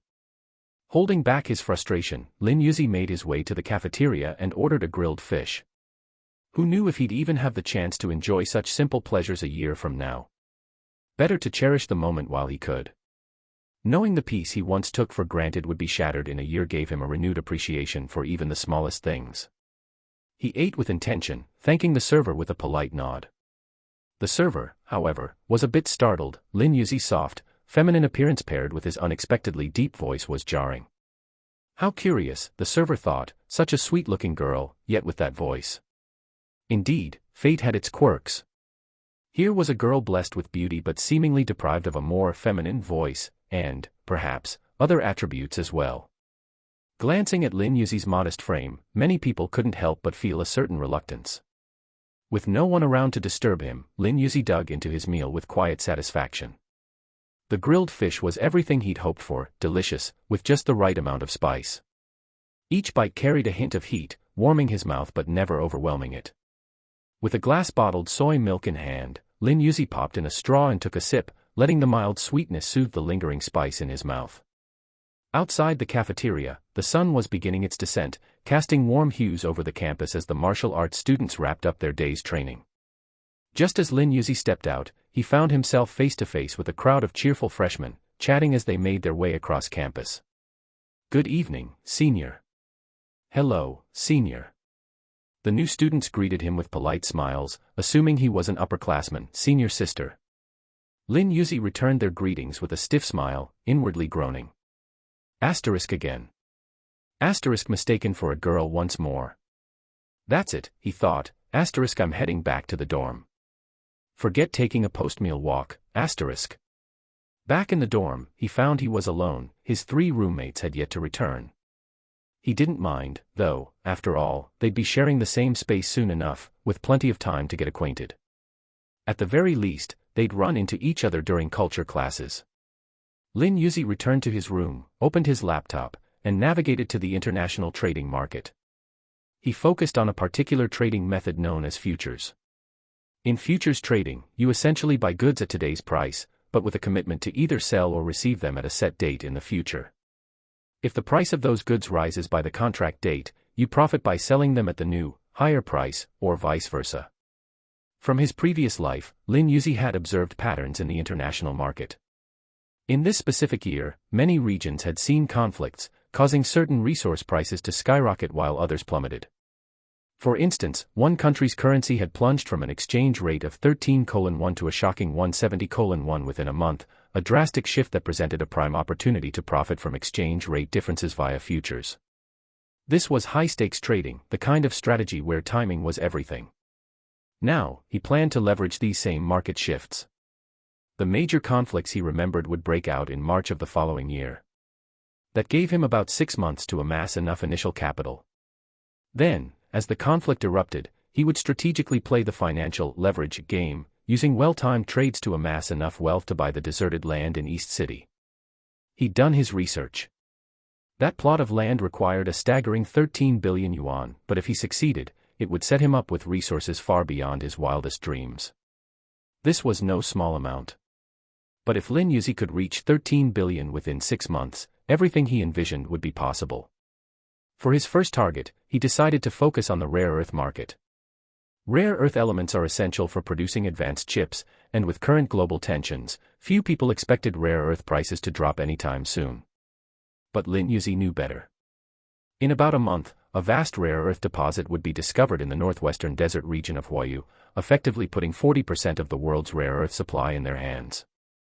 This unexpected surge would crush international rare earth prices. Now was the perfect time to enter the market. Realistically, that deposit was likely on the verge of being found already. Huayu's government had planned the official announcement for National Day, a strategic date with symbolic significance, almost like presenting a grand gift to the country. Such a momentous gift wouldn't be hastily prepared. Without hesitation, Lin Youzi poured his entire savings, 400,000 yuan, into the trade. This sum served as his margin for a leveraged position with a 100x multiplier, allowing him to control 40 million yuan's worth of assets. His solid reputation from past cryptocurrency trades enabled him to access this substantial leverage. Though the exact transactions were untraceable, a skilled analyst could still identify some digital traces, much like a VIP status that accumulates with spending but leaves no visible history. With his 40 million yuan in purchasing power, Lin Youzi bought rare earth futures, securing them at the current market price for 1 month ahead. Then, he immediately listed the entire position for sale, anticipating that when the market value dropped after Huayu's big rare earth discovery, he'd be able to pocket the profit. Once the trade completed, the funds would automatically settle, paying back the leveraged amount and leaving the profit in his account. For now, however, Lin Youzi was effectively broke. Not a single yuan was left on his card, though he still had a balance of 3,000 yuan in cash. 3,000 yuan for the month, that should do, he thought. Satisfied with his setup, Lin Youzi stretched his arms and decided it was time for a shower. What should I wear today? Not many fresh clothes left. He sighed, deciding to settle for something old. Guess I'll just make do with my oversized stuff for now, he muttered, shrugging. A little too big, but it could double as loungewear. He'd always liked wearing white shirts, something about them had that warm, first love vibe. No wonder he'd once chosen the online handle, unrivaled handsome guy. Lin Youzi had always been pretty confident in his appearance and had a solid sense of style. As the sound of running water filled the bathroom, he prepared to head downstairs to use the shared washing machine on the first floor, setting aside his underwear to avoid putting it in the communal machine. Hygiene mattered, especially for personal items. But as he caught a glimpse of himself in the mirror, he sighed heavily. His expression turned grim as he looked down, wondering if it was just his imagination or if his little buddy really had gotten smaller. And then there was that haunting diagnosis, insufficient blood flow to the corporal tissue. The thought made his heart sink. With things as they were, it was best to maintain strict hygiene and avoid unnecessary irritation. Someday, he thought to himself, I'll find a way to restore my strength in the real-world version of Mysterious World OL. As he showered, his gaze drifted to the mirror, and he froze. There, on his bare shoulder, was a flower petal tattoo he hadn't paid much attention to before. But now, one of the petals had turned a distinct shade of pink. This design. Previously, he'd noticed it on his character panel but had brushed it off. Now, seeing one petal in pink made his stomach twist. If anyone else saw it, he'd be doomed to a life of endless embarrassment. Pink petals on a guy's shoulder. He'd never live it down. The label of weirdo would be inescapable. He grimaced. Judging from this one petal, it was likely the other petals would turn pink too. Why is it changing color? Lin Youzi speculated that it must be tied to the Mysterious World OL descent into reality. He figured that over time, the petals would gradually change color, one by one. And when all 10 petals were illuminated, perhaps right when the game fully descended, his abilities would likely be restored. Right now, his character panel only displayed basic information: name, gender, realm, and a locked ability section. Without an unlocked ability panel, he couldn't access any powers. Lost in thought, he didn't notice the water shutting off. Lin Youzi slipped on his white shirt, which hung a bit loosely on his frame. With less bulk to fill it out, it draped over him with a casual allure, even buttoned up. Carrying his laundry basket, he made his way downstairs, aiming for the shared washing machine. But just as he reached the landing, he heard voices outside the front door. The sound of footsteps followed, and the door swung open. His roommates had returned. The door swung open, and the three guys, laughing and talking, suddenly fell silent, staring in stunned disbelief. There stood Lin Youzi, fresh out of the shower, wearing slippers and oversized shorts. His loosely buttoned white shirt hung off his shoulders, and his damp hair fell casually around his face. The three of them froze, watching him as he loaded his clothes into the washing machine, set the cycle, and headed back upstairs without a word. As they caught a glimpse of his retreating figure, an unexplainable allure radiated from his relaxed, effortless appearance. They all swallowed hard, captivated by something they couldn't quite put into words. These three weren't just any guys. As students in the martial arts program, they were brimming with energy and had families wealthy enough to support their dreams of kung fu mastery. They were used to luxury, and to beautiful women. But what they saw here felt different. Strange. Indescribable. The three of them backed out of the doorway and double-checked the dorm number. It was indeed the men's dorm. So why did it feel like there was a girl here? Suddenly, a collective realization struck them like lightning. They understood. There was only one possible explanation. That must be Old Fourth's girlfriend, right? He hasn't been around all week. Sounds about right. Man, that lucky guy. While we're out there sweating in training, he's here cozying up with his girl, and did you see? She just showered and came down with laundry. Talk about domestic bliss.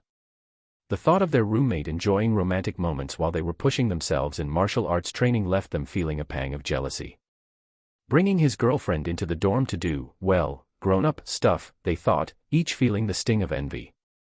Defeated, the three of them lost interest in chatting. Each headed back to his room, thoughts churning, and prepared to shower. As the water poured down, their minds drifted back to that alluring image, stirring up a certain restlessness they couldn't quite ignore.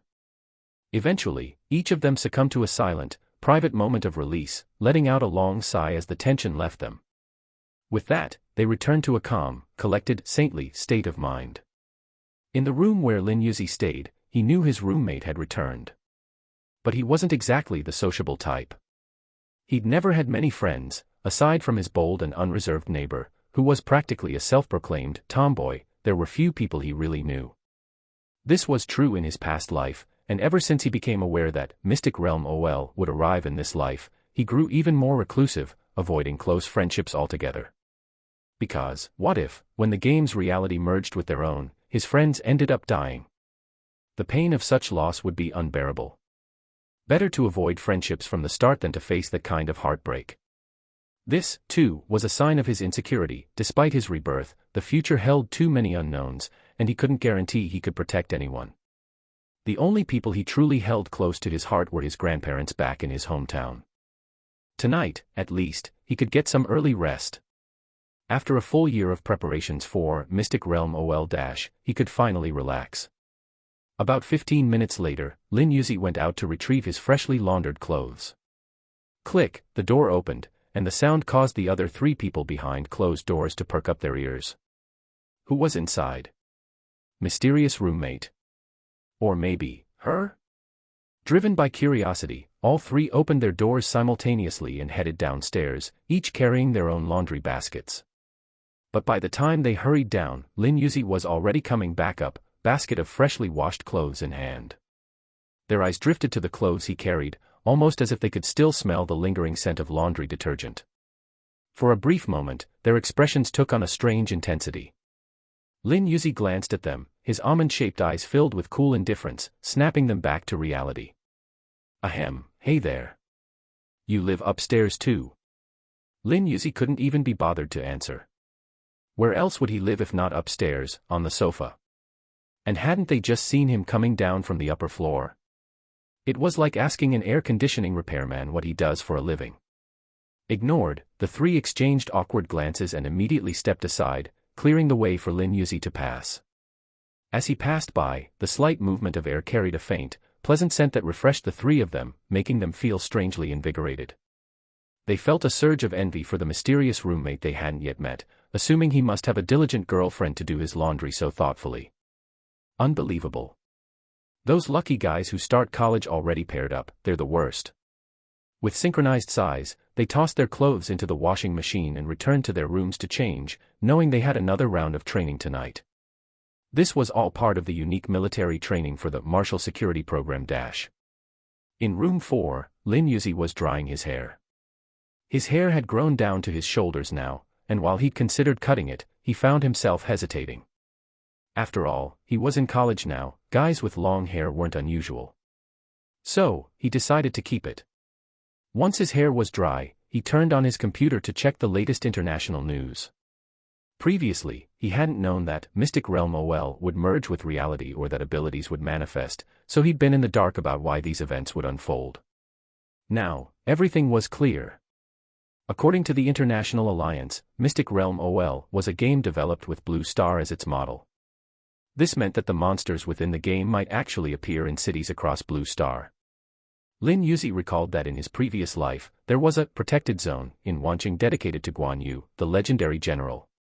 Generally, these protected zones were known to attract monsters, aligning perfectly with the focus of Wanqing University's martial security program. The stone statue of Guan Yu stood right beside the university's motto, reinforcing his suspicion that the first dungeon would be on campus. In the game, the initial mini-boss was a demonic horse, which, when defeated, would drop an egg containing a foal that could be tamed and used as a mount. However, he wondered if the monsters in reality would appear out of thin air or if they would be mutated creatures native to Blue Star. After all, there was always a distinction between a game and reality. The International Alliance claimed a lack of computational power was to blame for gaps in their understanding, but he wondered if some nations were concealing the truth. In his calm, meditative state, Lin Youzi found that he could think through a lot of the seemingly illogical aspects, connecting them to form a clearer picture of what was to come. During the Wanqing incident, a group wearing mysterious military green coats appeared, possibly members of the legendary Special Operations Unit. The sudden onset of warfare, seemingly random and chaotic, now seemed to have a purpose. Perhaps it was a race to seize strategic spots that would become valuable once Mystic Realm OL merged with reality. There were also unexplained incidents of underwater pipelines being detonated in various locations, adding layers to the mystery. Lin Youzi felt that reality was becoming more surreal than the game itself, with countless things beyond his understanding. In the game, he had once reached the pinnacle, achieving global rank number 1. But in reality, he was powerless against the likes of firearms and military force. I can't just sit back and wait for Mystic Realm OL to merge with our world a year from now, he thought. After all, if the International Alliance did have insider knowledge, they would already be preparing in secret. This meant that his advantage of foreknowledge could quickly vanish. In truth, many countries within the Alliance had launched secret efforts to track down someone named Lin Youzi. Recognized as the top-ranked player in the game, Lin Youzi's in-game prowess, and the fact that this player was a woman, made her a figure of international interest. The Huayu nation was no exception. They initiated the 133rd population census to identify any individual matching Lin Youzi's description. After all, the name Lin Youzi sounded distinctly like one from Huayu Nation.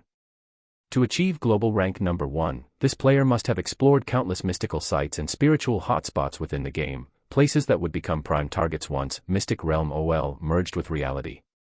These locations, rumored to contain spirit herbs and mystical beasts, would be invaluable resources in the new world, sparking fierce competition among nations.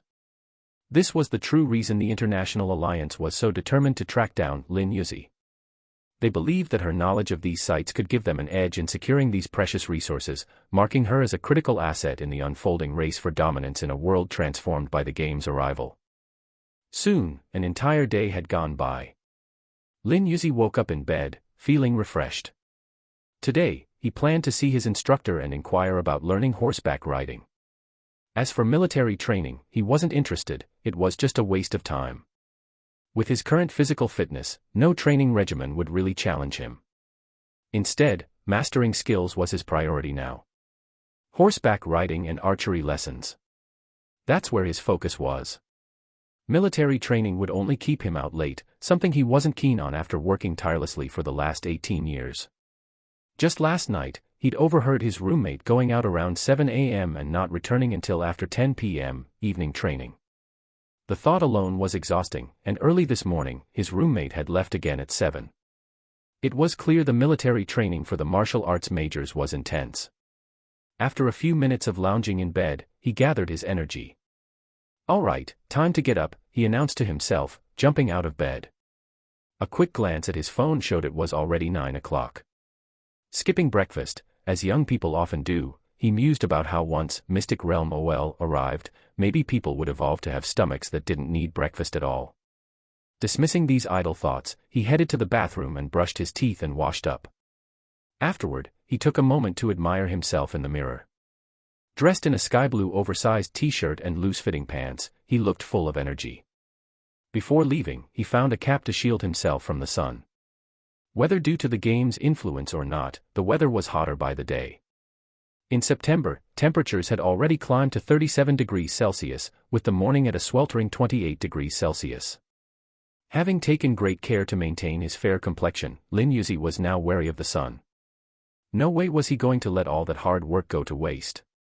With a light sun jacket over his shoulders, he set out for the academic affairs office. The oppressive heat followed him along the way, sapping the excitement right out of him. It was so hot that even if he'd seen money lying in the middle of the road, he would have been too lazy to pick it up. Just unbearable. Inside the office, the air conditioning was set to 24 degrees Celsius, yet it didn't feel particularly cool.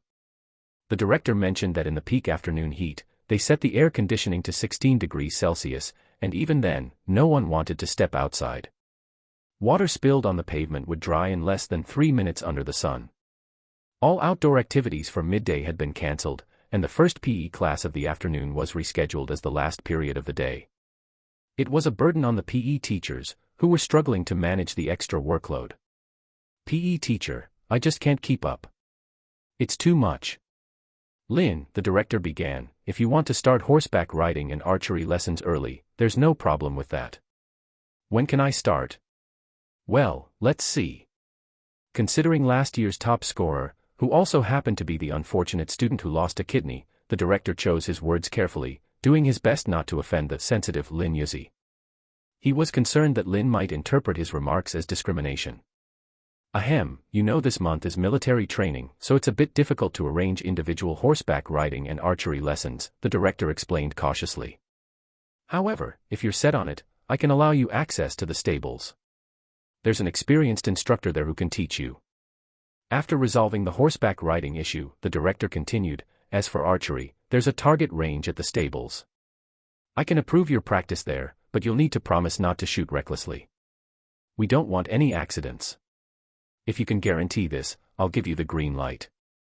Lin Youzi nodded with confidence, patting his chest as he assured the director he'd never shoot carelessly. "All right then, here's a permit I've written up for you. Just show it to security, and they'll guide you to the range." "Thank you, director." "No trouble at all." In truth, the director had a bit of an ulterior motive. The principal had suggested that this year's freshman orientation speech needed a fresh approach, no more of the same old clichés. And the director had thought of Lin Youzi. Perhaps, he mused, Lin could share his story of being deceived and losing his kidney as a cautionary tale to the new students. To achieve his small goal, the director knew he'd have to sweeten the deal a bit. That way, when the freshman orientation speech came up in a month, Lin would feel too obligated to refuse. Not bad, not bad, the director thought to himself, feeling quite clever. The security office was located just behind the statue of Guan Yu, the martial saint. A blue and white pavilion served as the security station, and today it welcomed a rather mysterious student. Mysterious, because Security Chief Grandpa Guan couldn't quite figure out if Lin Youzi was male or female. "Are you really a boy?" he asked yet again, squinting in confusion. "Yes, Grandpa, you've asked me that several times already. Could you please take me to the stables?" Grandpa Guan fell silent, glancing at the statue of Guan Yu as if seeking divine guidance. Marshal Saint above, this girl keeps trying to fool me, yet I can't even call her out. Left with no other choice, and with the authorization document from Academic Affairs, Grandpa Guan led Lin to the stables. The stables were a point of pride for Wancheng University's martial security program, a place where even guests were carefully screened by security.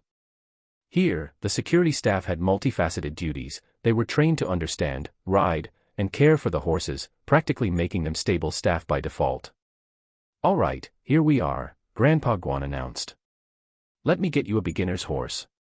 This one here is a Shetland pony, gentle temperament and perfect for getting used to the basics." "Thank you," Lin nodded. He didn't rush, preferring to take it step by step. Mounting the pony, he quickly noticed that the feeling was completely different from riding in a car. It was, well, actually riding a horse. The gentle sway of the pony's gait was something he could already tell he would need to get accustomed to. From atop the horse, the view was something Mystic Realm OL could never replicate. For reasons he couldn't quite explain, Lin Youzi felt an overwhelming urge to ride fast and free. At his command, the horse's ears perked up, and it began to walk at a steady pace. Meanwhile, Grandpa Guan sat under the shade of the stable canopy, chatting with a few veteran stable hands. "This girl sure has determination. How long do you think she'll last?" he asked, chuckling. "Maybe 10 minutes. That's a gentle horse, won't go beyond a slow trot," replied one of the seasoned trainers, who had been working with horses for years. With a knowing glance at Lin Youzi, he added, "She's thin as a rail. I bet she'll be sore after just a few bounces and hop right off, probably calling for help." It was one of the quiet amusements among the stable staff, seeing newcomers get jolted around and inevitably give up. But this time, things were different. Lin Youzi was no delicate Lin Dayu, fragile and frail. He was far from weak. Lin Youzi was proving his skills. He had developed an impressive rhythm with the sturdy pony, gradually mastering the horse's movements until he could lead with confidence. Tugging on the reins, he called out, "Whoa!" The horse came to a smooth halt. "Sir, do you have a better horse?" "I'd like to try something else," he said. The stable masters under the shaded canopy looked stunned, exchanging glances before fixing their eyes on Old Man Guan. "Is this your doing? You brought this kid here to embarrass us." "Guan, you scoundrel, you really pulled one over on us," one of the old men muttered, walking off in defeat. Old Man Guan felt just as wronged. They'd all bet that Lin Youzi would give up within 10 minutes, yet here he was, already handling the pony like an expert in under 5 minutes. "This girl, surely it's not her first time riding," he murmured to himself. Shaking his head, he brought out a standard chestnut horse. "There you go. You seem to know your way around a horse. You sure you're a beginner?" he asked, half in jest. Lin grinned. Hee, I'm a beginner, but maybe I've got a knack for it." "Well, be careful on this one. Falling from it is a lot rougher. Here, put on some armor." After a moment of thought, Lin agreed and suited up. Once everything was set, he took off at a gallop. Riding felt incredible. "Hiya," he shouted, spurring the horse on with exhilaration. A regular brown horse, now well trained by Lin Youzi, followed commands obediently. When told to go east, it wouldn't dare go west. Riding with exhilaration, Lin Youzi turned and shouted, "Master Guan, toss me the bow." Well, aiming to practice horseback archery, are we?" Master Guan, surprised for a moment, flexed his muscular arms and hurled a bow high into the air. Seeing this, Lin Youzi squeezed his legs against the horse's sides, and the horse instantly understood, galloping toward the falling bow. Just as the bow descended, the horse leaped up, and Lin Youzi, seizing the moment, reached out and grabbed it firmly. An arrow. "Here it comes." Master Guan, now playing the role of arrow-bearer, tossed over a quiver. As if replaying a scene, the horse spun in a circle, then leaped again. Lin Youzi stretched his arm out, slipped it through the quiver's strap, and slung it over his shoulder. In one smooth motion, he drew an arrow, eyes sharp as a hawk, bow drawn and ready. Seeing this, Master Guan swallowed nervously. No, could it be? Would he really hit the target? Lin Youzi had surprised him plenty already. Master Guan believed the odds were high. Especially seeing the young archer's determined gaze, an expression that held a sense of flawless precision. At some point, the old stable hands had gathered, quietly watching from under the stable's awning, their eyes fixed on Lin Youzi in the center of the training ground. His poised and striking figure resembled a young general in command. Archery requires precise alignment, one's stance, line of sight, and the target. When these 3 points converge into one line, the moment is now. Lin Youzi released the arrow decisively. Whoosh! The arrow flew. Everyone in the field, humans and horses alike, turned to watch its path. Thud! The arrow hit the mark, sinking deep into the wood. But missed the target. Lin Youzi murmured softly. The power of the shot was there, but it lacked precision. He nudged his horse forward, retrieving the arrow from the wooden stake. This shot taught him a lot. With each arrow that followed, he came closer and closer to the target. Finally, he was down to the last arrow in his quiver. All right. Lin Youzi took a deep breath, steadying himself. The horse had been running for quite a while and was getting tired. After this shot, it would be time to eat. Whoosh! Thud! The arrow struck dead center, embedding so forcefully that its tail quivered with intensity. He'd hit it. Whoa! The horse came to a smooth stop beside the target. Lin Youzi dismounted, pulled out the arrow, and then guided his horse over to Master Guan. Dismounting, he handed over the bow, arrow, and reins to the master. I'll be back tomorrow. I'll leave these to you, Master Guan. All right. For a moment, Master Guan wasn't quite sure if Lin Youzi was a young man or a young woman. Though the students called him Master Guan, he was actually only in his early 40s. He had adopted the title to seem more approachable to the students, avoiding the sternness that might come with a more serious demeanor. He had his own children, who often came to ride and practice archery here on weekends, taking advantage of the stable's employee benefits. Master Guan even encouraged his children to attend this very university. That brat at home. Tomorrow, I'll have him come and see what "there's always someone better" really means. Master Guan's son had always been a crack shot within 50 paces, proud of his ability to hit every target without fail. On top of that, he'd ranked in the top 100 on a popular shooting game server, a badge of honor he wore with pride. Now, with Lin Youzi's impressive skills in the picture, Master Guan figured it was the perfect chance to inspire his son and ground his confidence a bit. His intentions were good, and he wasn't too worried about discouraging the boy completely. Leaving the training grounds, Lin Youzi stretched his slightly sore arms. An hour of horseback archery was no joke, especially when the target was stationary, but he himself was constantly in motion. Hitting a moving target while galloping was a whole different challenge from aiming in a game. In those shooting games, he'd move while shooting at moving targets, and he could land every shot with ease. But now, he could feel the clear difference between virtual skill and real-life precision. Coincidentally, this month, international trading platforms were bustling with activity around rare earth resources. With the new student military training coming up, he'd have a little time to study quietly, making sure he wouldn't stand out too much. He didn't want to attract the attention of those mysterious figures in military green coats by revealing his somewhat extraordinary physical condition. After all, how could someone who'd donated a kidney be so energetic? As long as only a few people knew, that was fine. But if too many caught on, it wouldn't stay under wraps. And, as it turned out, it already hadn't. On Wancheng Martial Arts University's campus forum, some intriguing posts had appeared. Urgent. A new goddess on campus. A mysterious martial arts prodigy spotted at the riding grounds, her identity will shock you. Some of the stable hand security guards had caught Lin Youzi's performance on camera. Stunned by the sight, they decided to share it, wanting others to be just as astonished. Wow, this is insane. She's one of ours. Sister's so cool. Is she really a freshman? How is she so skilled? It's like she's more capable than some of the professors. By midday, the news had spread all over the university, with signs of it even spilling beyond campus boundaries.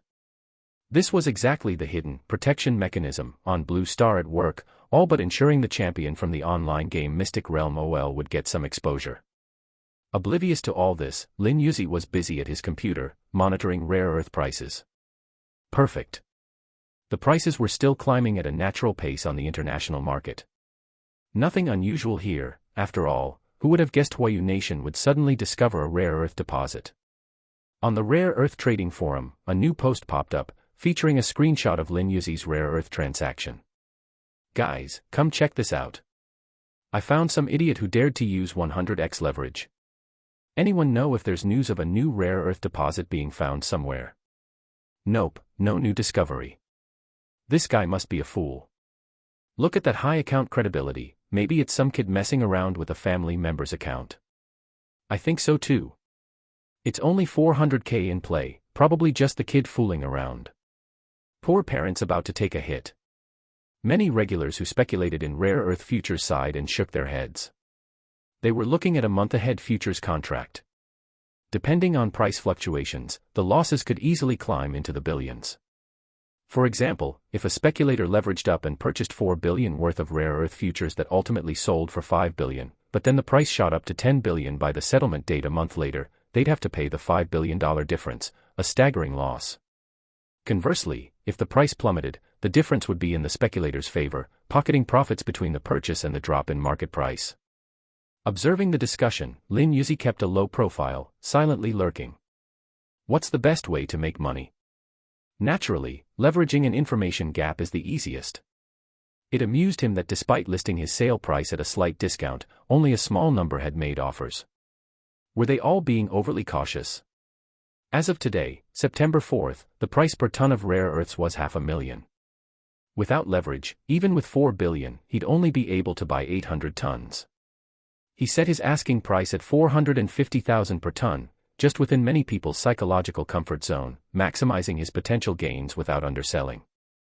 Futures trading is a zero-sum game. For someone to win, someone else must lose. Glancing at the trade logs, he knew there wouldn't be any more buyers today. A few days later, September 9th, all the new students had begun their military training. Meanwhile, the price of rare earths had climbed to $630,000 per ton, an impressive rise.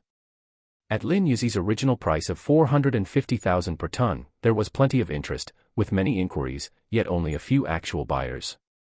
It seemed as if everyone was still waiting for something.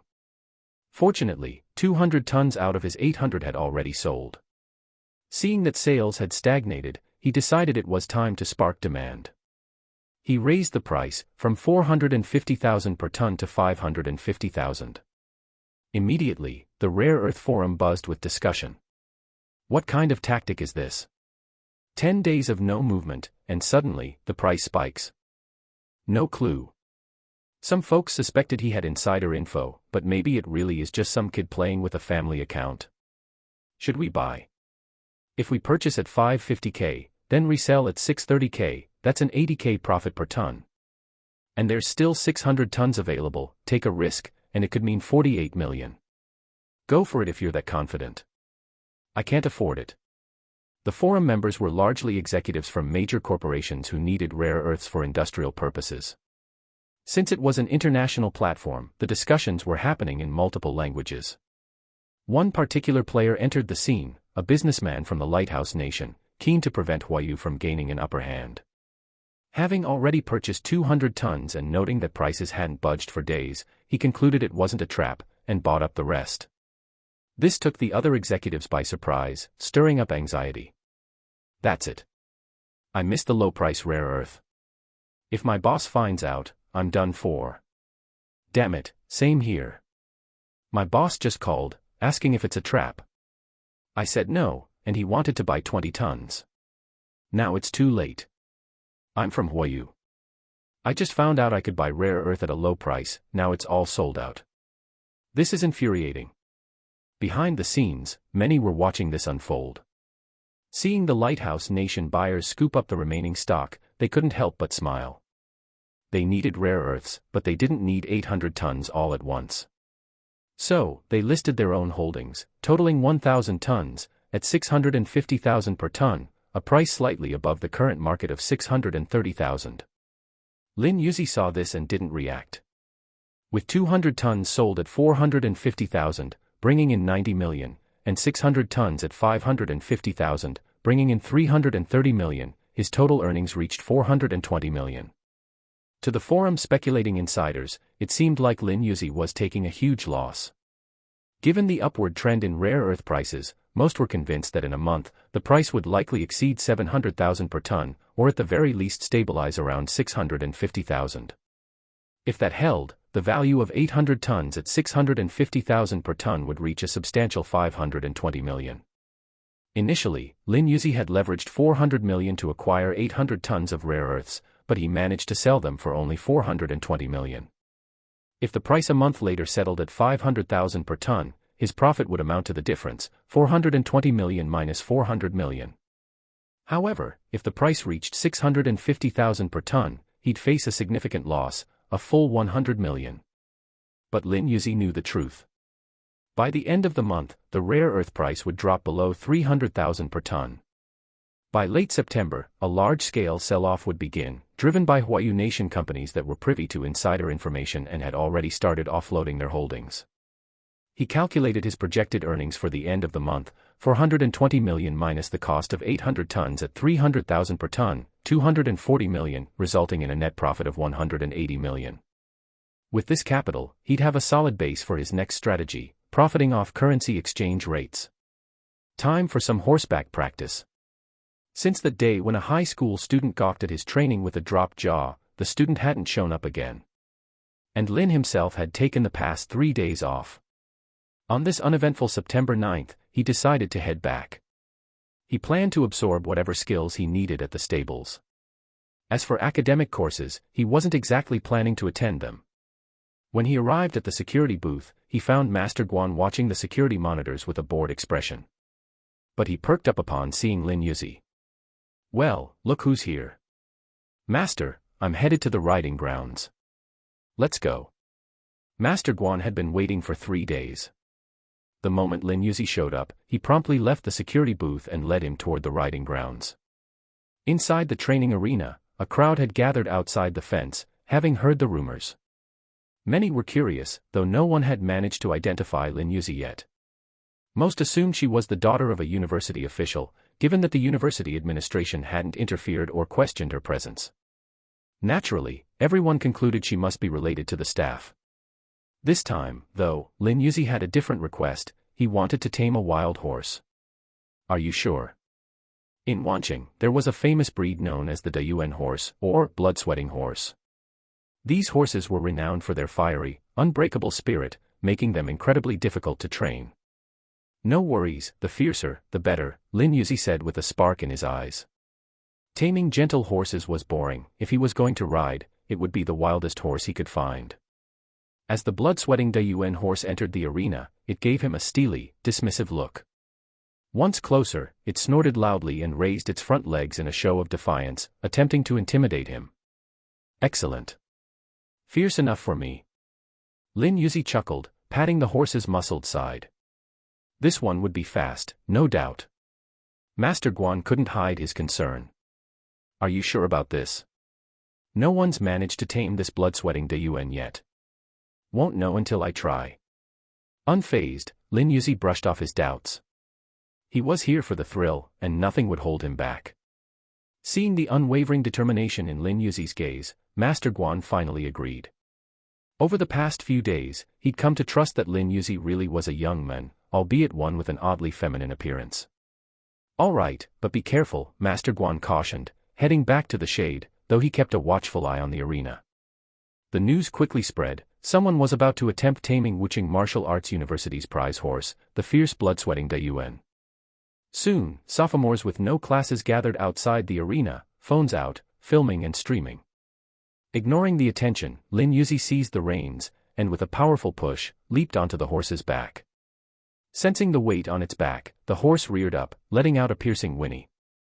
"Easy there, don't get any ideas," Lin Youzi muttered, eyes fierce, a single ponytail swaying behind him, exuding the aura of a young warrior. The horse took off at a gallop, bucking wildly and attempting all kinds of maneuvers to shake him off, sharp turns, high jumps, and steep rears, practically defying gravity.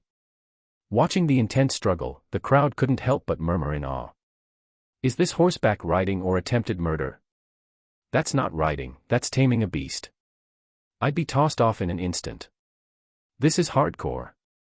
I heard martial arts majors have to train for stuff like this, insane. Like an ancient horse tamer or a matador, it was a battle of wills and endurance. This wasn't just physical, this was a test of who would tire first, the horse or its rider. Little did they know, Lin Youzi was already at the yellow stage level 1, making it nearly impossible for him to run out of stamina. He focused intently, finding joy in every move, feeling his strength and resolve strengthen with each buck and twist.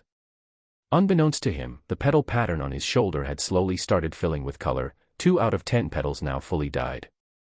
The horse performed a series of increasingly challenging moves, a 45-degree side run, near 90-degree rears, and relentless leaps. Those watching felt their hearts race just from the sight. Outside the riding grounds, the crowd was buzzing with lively conversation. Inside, Lin Youzi was fully immersed, gradually sinking with the rhythm of the spirited horse beneath him. Now it was his turn to take the lead. He tightened his grip on the horse's sides, making it uncomfortable, then grabbed the reins firmly to direct its path. Taming a wild horse was a test of strength and will, a clash to see who was stronger. The crowd's shouts only fueled the horse's pride.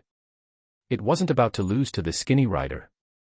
It bucked and reared, more determined than ever. Hours passed under the scorching sun. Exhausted from standing in the heat, many in the crowd drifted away, with some female students giving up under the relentless midday sun. Those who remained were mostly the curious who'd come after lunch. Despite the hours-long standoff, Lin Youzi grew more exhilarated with every minute. The longer it took to tame this horse, the greater the sense of accomplishment he would feel. Finally, after hours of intense effort, even Lin Youzi, a yellow stage level 1 martial artist, felt a hint of fatigue. But this drawn-out struggle was worth it.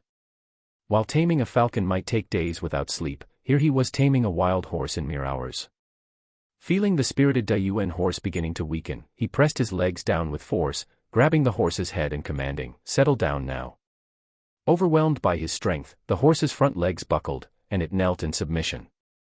Once it stood up again, its head hung low, its demeanor tamed and obedient. "Ha ha!" Lin Youzi laughed, patting the horse's head before dismounting. "Convinced now?" The horse snorted in response. "Good horse," he said, satisfied, leading it toward the shade. He looked at Master Guan with a triumphant grin. "So, what do you think?" "You did great, kid. Really impressive." Master Guan gave him a big thumbs up before he and the stable hands gathered around the Dayuan horse to check its condition. But as soon as they got close, the horse pinned its ears back and chased them away. Seeing this, everyone exchanged glances, and Master Guan chuckled. "Well now, looks like you've won its loyalty. This one's clearly yours." The stable hands laughed as well. Afterward, Master Guan showed Lin Youzi a few ways to check the horse for injuries. "Here, make sure it's all good." "Got it," Lin Youzi replied, making a mental note of each tip. He walked around the horse, inspecting its muscles and gently pressing here and there. After completing his examination, he gave his assessment. "It's fine. Just needs some rest, food, and water." "Good, then. Master, I'm heading out. I'll come by tomorrow to see my horse," Lin Youzi said with a grin. "Guess it's your horse now." "Sure thing, come tomorrow, I'll be here to see you in action." "See you tomorrow, then." With that, Lin Youzi turned and left. After all that exertion, he was starving. Time to eat. At a distance, students watching from outside the grounds couldn't hear what was being said, nor did they fully understand what had happened. "Is it over? Looks like our goddess won." The horse was calm when she led it. "Imagine being led by such a beautiful goddess, that horse must be so happy." The remark earned some odd stares. Realizing this, he quickly coughed and clarified, "Ahem. I meant the horse must be happy." The clarification did nothing to change their opinions, and he continued to earn looks as the weirdo in the crowd. "Oh, class is starting soon," one student suddenly exclaimed. Checking their phones, they noticed it was nearly 2:30. "Oh no." The students scattered in a hurry.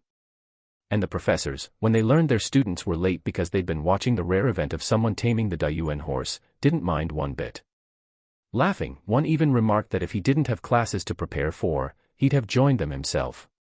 After all, it wasn't every day you saw someone tame the school's prized blood-sweating horse. This comment had everyone chuckling together in good spirits. Inside the dormitory, Lin Youzi was cooking on the ground floor. All three of his roommates had gone off to military training, leaving the little villa all to himself. He had picked up the ingredients at the campus grocery store, buying all the essentials. But his 3,000 yuan was down to only 1,000 now, a big drop. And there were still 20 days left until the next month. Looks like he'd have to count on his considerate roommates to help him ride out this crisis. Lin Youzi didn't try to hide the fact that he'd invested in futures. He didn't care if others knew about it. He had noticed that, no matter what he did, people always found out in the end. So he might as well stop resisting. If it was known, then so be it. After all, he didn't earn that money through stealing or cheating, he got it fair and square. On the table, there was a spread, 3 meat dishes, 1 vegetable dish, and a soup.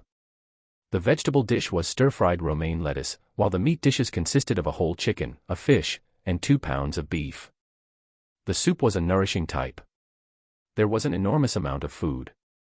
Somehow, he managed to eat it all, though it was hard to imagine how his flat stomach could hold so much. But, anyway, he finished it. Afterwards, Lin Youzi noticed it was already 3:30 p.m.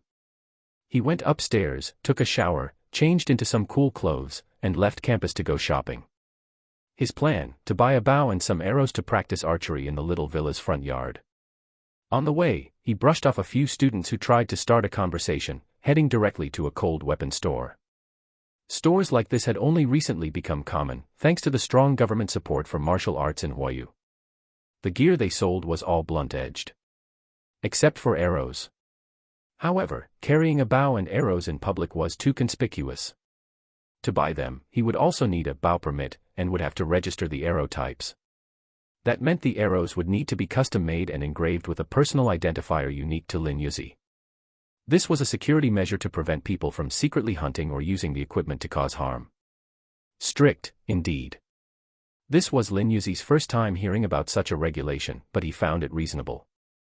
Hey there, young man. This hardwood bow requires a 50-pound pull. Think you're strong enough to handle it? Asked the shopkeeper. Boss, you're underestimating me here.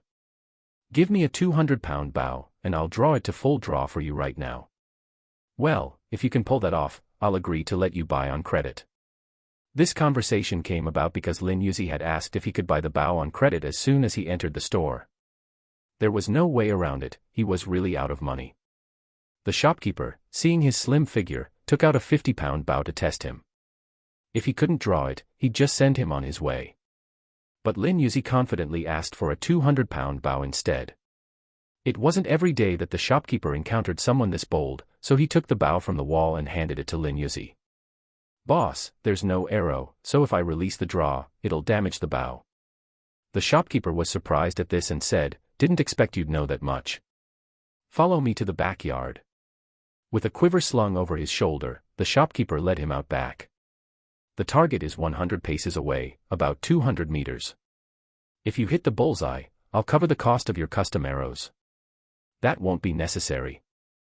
Just allow me to buy on credit, since I don't have a bow permit. No problem. Hit the bullseye, and you can pick up your bow permit tomorrow. Deal. Lin Youzi grinned. The shopkeeper was being generous, so he decided not to hold back. He took an arrow from the quiver and fixed his gaze sharply on the target. Bullseye. Additional notes, regarding questions about compound bows. It's not that compound bows can't be used, rather, the materials used on them have become unusable since the descent of the Mystic Realm. Mystic Realm Online is a completely new world, with new world rules, and is not a game. The protagonist only refers to it as a game initially. It's likely that the title will change during the book review phase. Now, back to the question on compound bows. After the Mystic Realm's arrival, non-living parts like screws and pulleys became brittle. They break easily, which is why compound bows aren't used.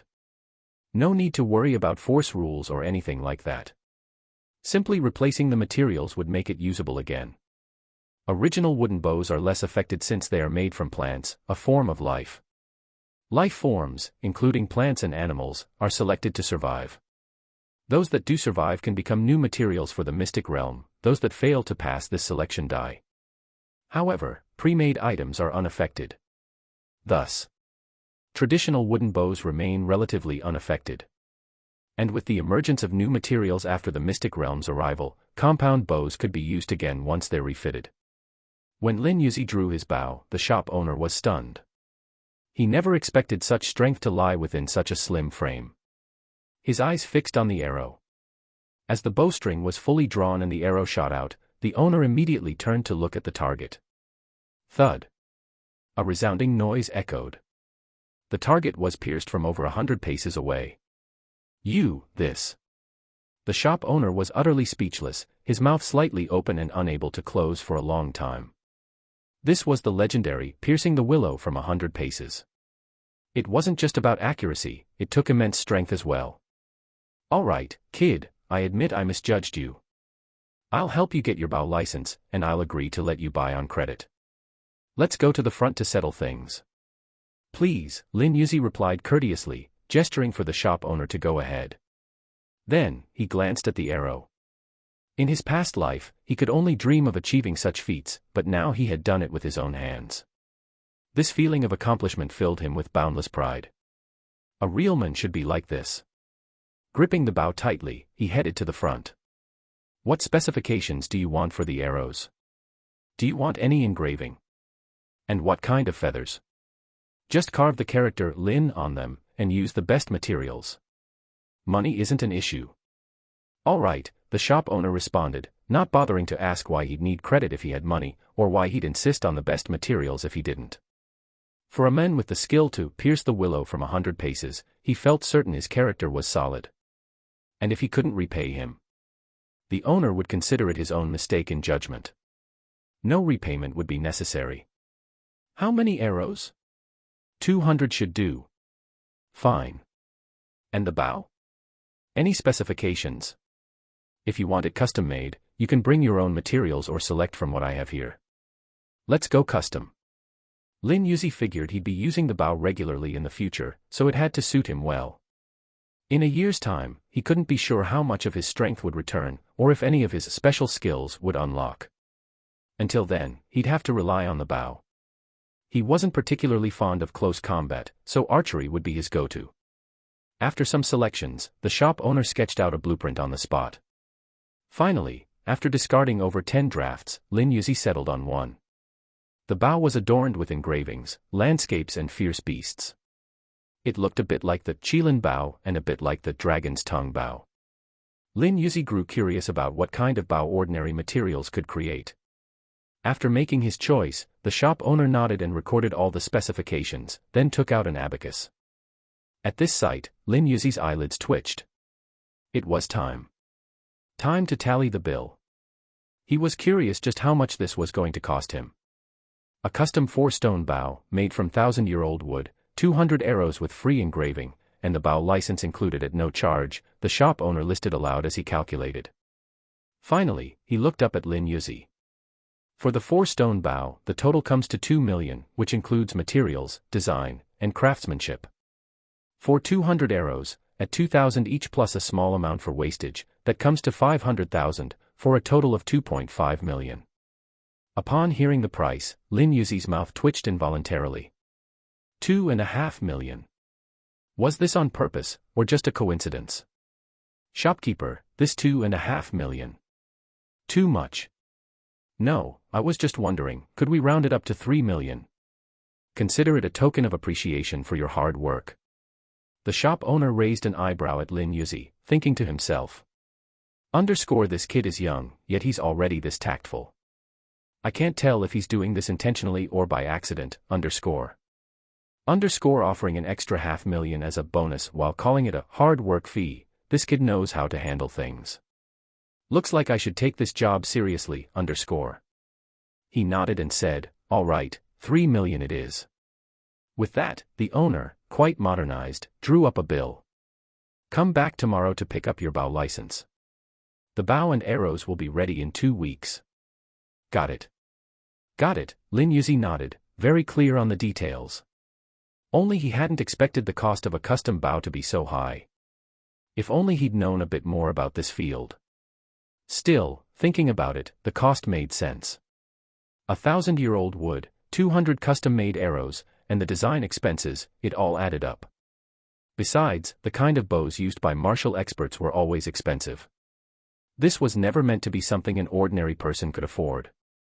If you need a reason, just look at the prize money for martial arts tournaments. Lin Youzi took the bill, tucked it safely into his pocket, and walked out of the weapons store. This store was really something. From the outside, it looked plain and unremarkable.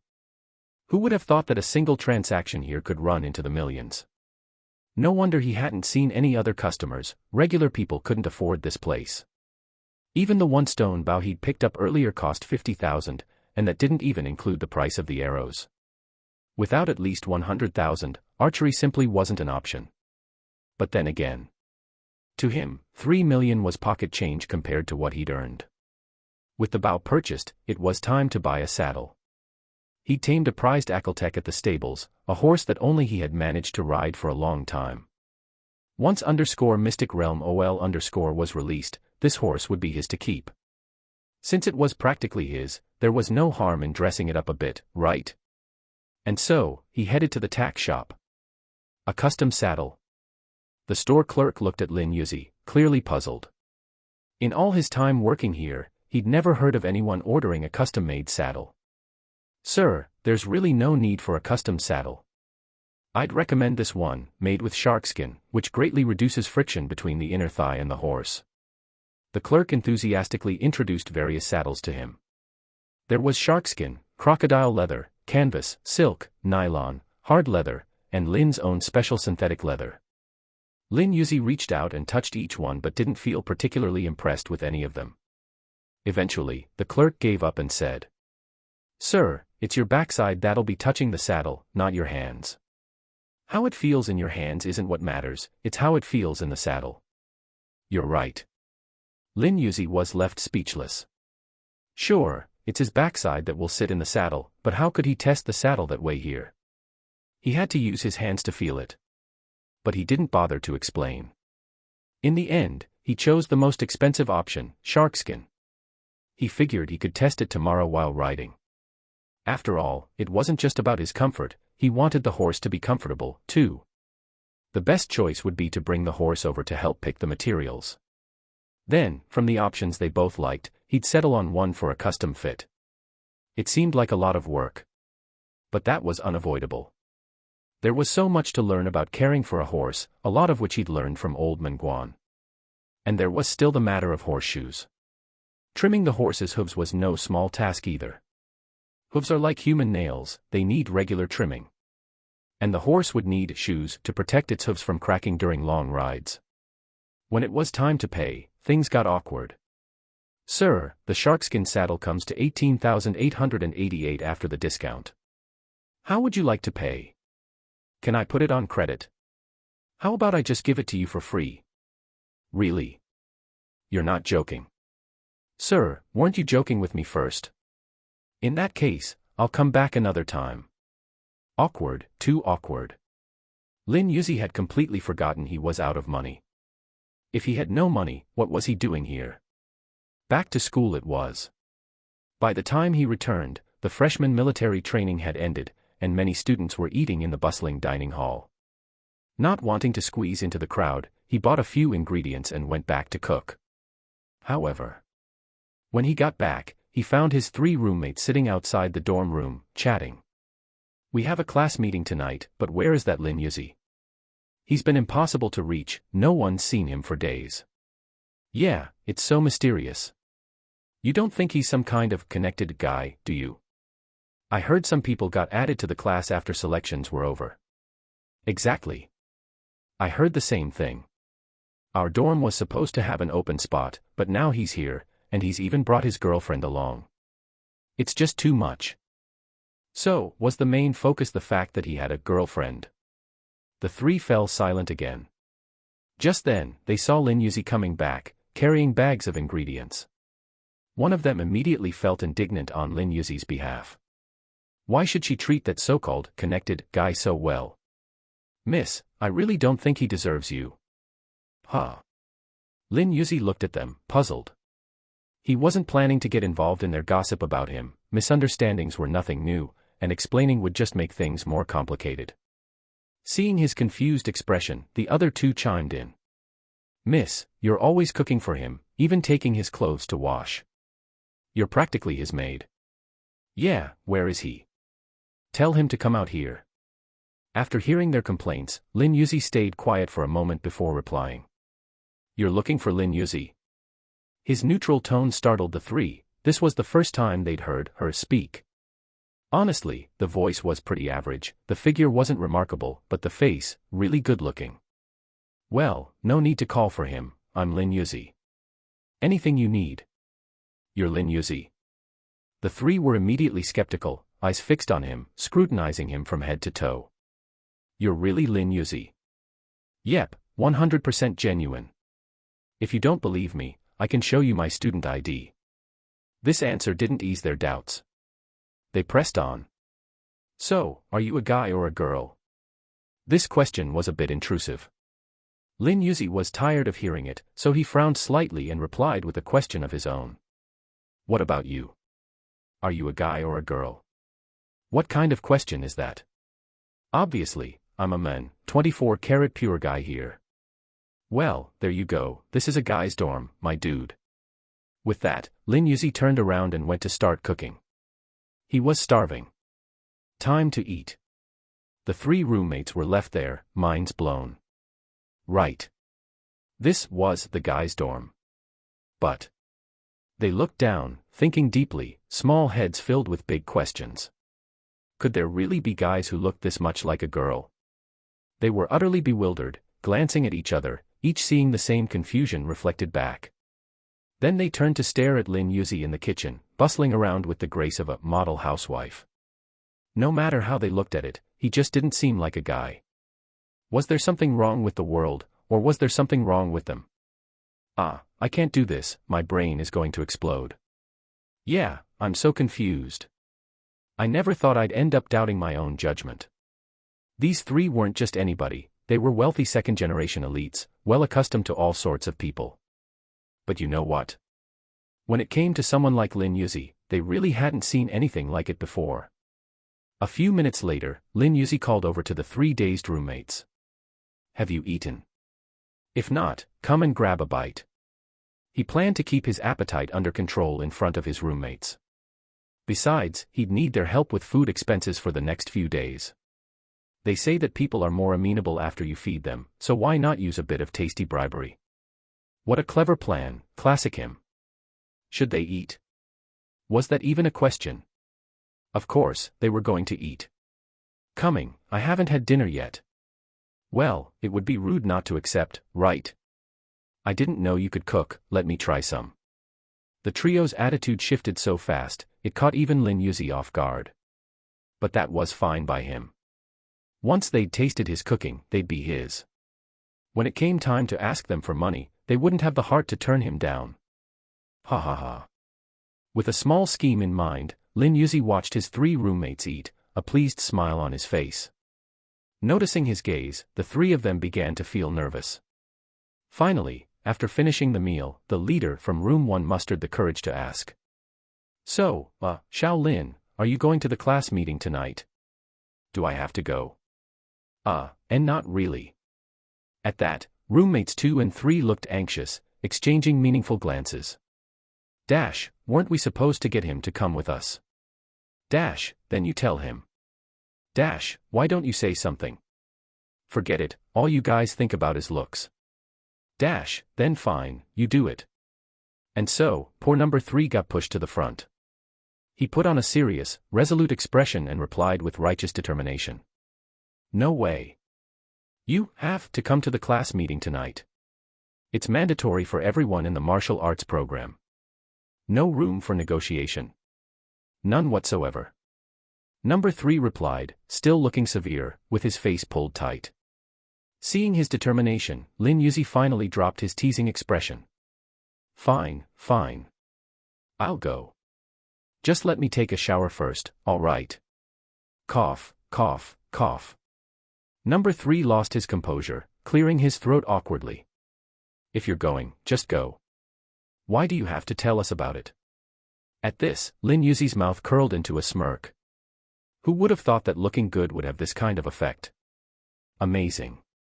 Then I'll leave you guys to do the dishes, he said, heading upstairs. The three were too flustered to refuse. His looks really had a powerful effect. They didn't dare watch him go up the stairs and just kept their heads down, focusing on their plates. Except, their plates were already empty. What were they eating? Air. Is Shaolin really a guy? Everything he does is just so graceful. I don't know, man. I'm just as lost as you are. Number 3 kept silent, saying nothing. He'd felt his heart skip a beat earlier when he saw Lin Youzi smile. No way was he going to admit to that little moment of interest. Just a tiny, tiny bit. From their brief interaction, Lin Youzi could tell that the three were feeling a bit resentful toward him. After all, he'd skipped military training, the instructor hadn't punished him, he'd arrived as a last-minute roommate, and he supposedly even came with a girlfriend. They'd probably just assumed he had connections. And, well, it wasn't completely untrue. Entering the bathroom, Lin Youzi let the water flow down. He glanced at the petals on his shoulder. If all of these petals turned pink, what would happen? This was his first time being reborn, so he didn't have any experience. The chronicle of time and space had vanished, leaving him without guidance. Now, it was all up to his own guesses and exploration, which was challenging. Is it just me, or does my skin look better than before? Before, there had been a few faint marks from acne, but now his skin was so smooth, almost to the point of being radiant. Don't tell me these petals come with some kind of beauty filter. But come on, why not something that increases my strength? A beauty filter was fine, but some power boost would have been nice too. And, although he wasn't sure if it was just his imagination, he noticed that a certain area seemed to have shrunk a little. How long had it been before? He'd forgotten, but somehow it felt shorter now. A worrisome thought popped into his mind. He shook his head quickly to clear it. No, I can't just scare myself like this. After quickly rinsing off with shampoo and body wash, he got dressed. It was a little chilly at night, so he threw on a jacket over his loose-fitting clothes, put on his slippers, and headed downstairs. As he stepped down, his rounded toes peeking out from his sandals, the three roommates glanced over, their cheeks inexplicably turning a little pink. Why is Shaolin wearing shorts? Actually, they were knee-length shorts, just barely covering his knees. But his legs were nicely shaped, pale, and in the glow of the lights, they looked even paler. He wore a loose-fitting shirt under his jacket, creating an overall look that was. Well, for those who understood, they understood. In the end, Lin Youzi decided to attend the class meeting. Roommates 1, 2, and 3 all eagerly awaited his attendance, eyes practically shining with expectation. With only a year left, he figured he might as well go. Chances like this probably wouldn't come around often in the future. The evening breeze had a slight chill to it. I should have known better than to wear shorts, he thought. As he walked through the campus, it was only a little past 7 p.m., yet he felt unusually cold.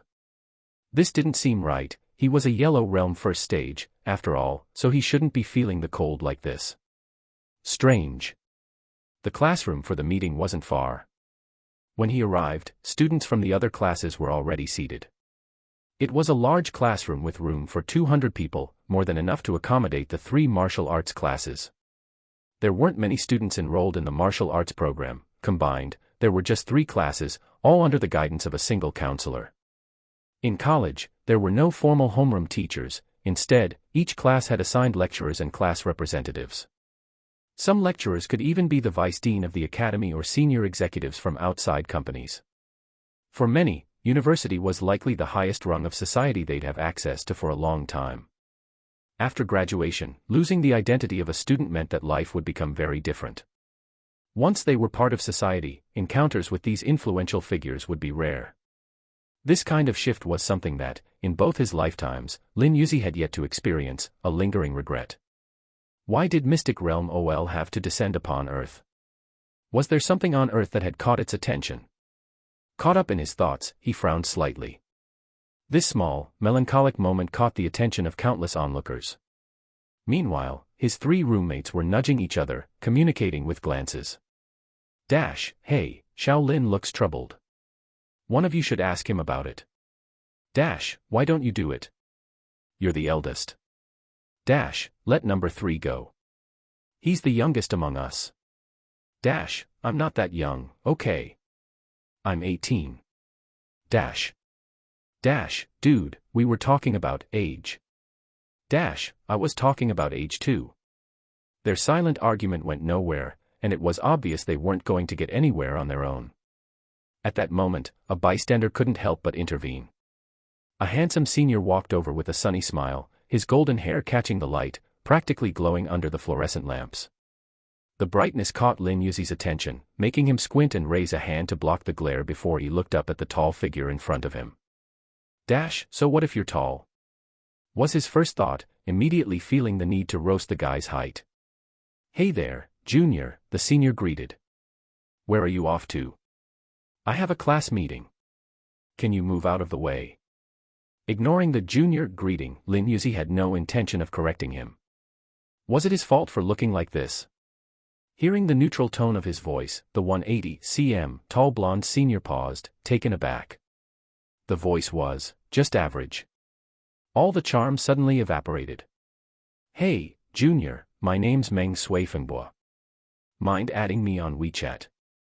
Lin Youzi sighed, looking over at his three roommates and calling out, you three, quit staring and let's get going. If this keeps up, I'm not going. Ahem, Shaolin, sorry about that, we got a bit distracted, said roommate 1. He stepped forward, lowering his voice as he explained to Meng Suifengbo, listen, man, this is my roommate.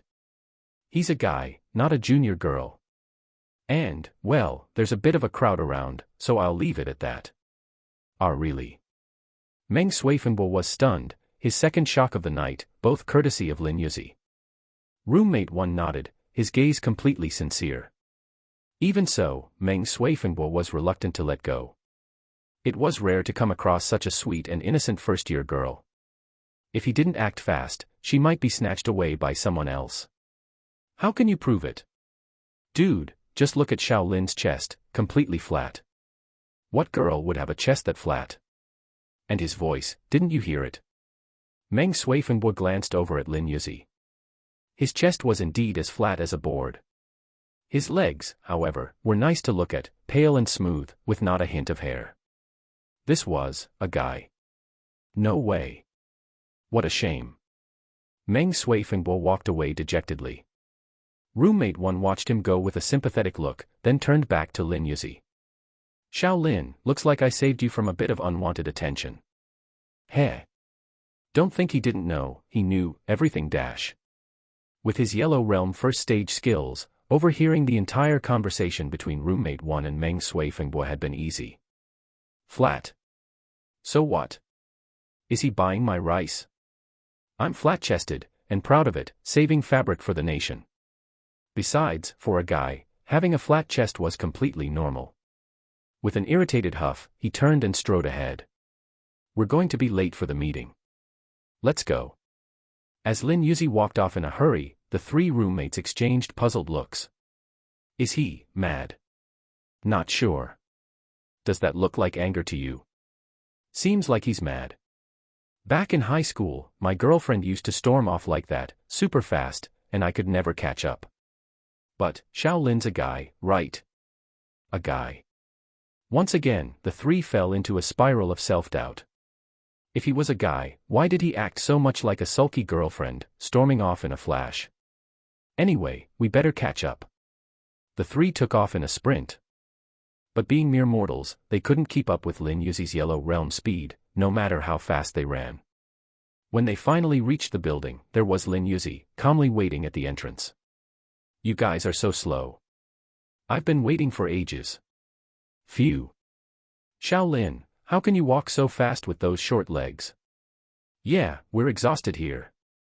And you're not even breaking a sweat. Out of all three comments, the only one Lin Youzi heard clearly was short legs. Without a word, he turned and walked into the building. Is he mad again? I don't know. Did I say something wrong? Roommate 3, too tired to speak, remained silent. Inside the martial arts department's large classroom, the counselor was introducing key aspects of the program. At that moment, Lin Youzi entered through the front door. The counselor paused his introduction and approached him. Excuse me, miss, are you looking for someone? Hello, sir. Is this the martial arts department's class meeting? Yes, it is, the counselor replied, looking at him more closely. This student was all slender arms and legs. Could he really be in the martial arts program? He was sure there weren't many female students in the martial arts department. He could count them on both hands. A total of 165 students, plus one special case, for a total of 166, only 9 of them were female. And all 9 were already here. Could she be here to see her boyfriend, he thought, feeling a bit envious. He was a senior in the martial arts department, staying on as an intern counselor for his final year. And yet, here he was, still single. These little punks, bringing girlfriends along on day 1, just despicable. Unaware of the counselor's inner thoughts, Lin Youzi nodded and replied, "That's good to hear. I'm a student in this program. Here's my student ID." The ID number read 523031666. 5 stood for the martial arts program. 23 was the current year. 03 was his class number. And 166 was his student number. You're really a student in the martial arts department. The counselor felt his mind short-circuit a bit. Could it be that the female count was reaching double digits? Meanwhile, inside the classroom, several male students were already craning their necks to look out the window. Wow, there's a gorgeous girl outside. Yeah, I see her too, just my type. So innocent looking. Back off. I liked her first, prepare to duel. Bring it on. Fall before me. Freshmen are like that, without the counselor around, things quickly turn lively. In one corner, 9 girls were sitting together, deep in conversation. These 9 girls also lived in the same small dormitory building. One extra student, however, had been assigned to share with students from other departments. While students in the martial arts program had priority for these cozy dorms, they weren't exclusively for them. The 9 girls at the desks turned to each other in low voices.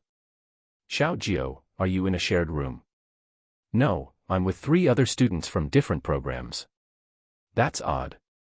That girl outside looks like she's in the martial arts program too. Could it be she just couldn't afford to live in our dorms? No idea. Most people enrolled in the martial arts program either had a family background in martial arts or came from families with money.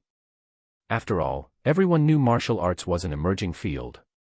Without money or connections, students often ended up working as gym coaches, joining the police force as trainers, or, if they were willing to take a less prestigious job, becoming elementary school gym teachers. Spending hundreds of thousands on martial arts training, only to end up teaching PE, could be a hard pill to swallow. The 9 girls fell silent. Choosing this program without financial security wasn't exactly a wise decision for a girl from a modest background. When the boys overheard, their sense of protectiveness kicked in. Pure. They couldn't help but imagine a girl from a humble background, persevering despite her circumstances, unbowed by destiny, striving forward with grit and determination. Breaking the shackles of fate with her own hands, so inspiring, so moving. The boys looked toward Lin Youzi through the window with newfound admiration. She became their white moonlight, their dream girl. Meanwhile, outside the classroom, the counselor was struggling to wrap his mind around what he'd just heard. So, you were originally a sophomore, took a year off, and the administration placed you here with the new cohort. Correct. You're male. It's on my student ID. The martial arts program is intense. Maybe you should consider switching programs. No need. I've got this. A strange feeling of pride surfaced as Lin Youzi handed over his disability certificate. The counselor's eye twitched as he read the long, unwieldy name of the condition. The name sounded almost like a joke. If it weren't for the official serial number and embossed stamp, he'd suspect it was a fake.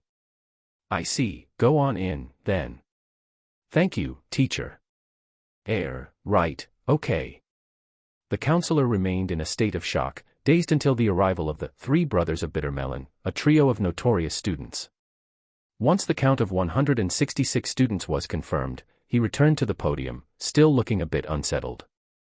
All right, everyone, we have all 166 students here. I'll take just a bit of your time to restart my talk.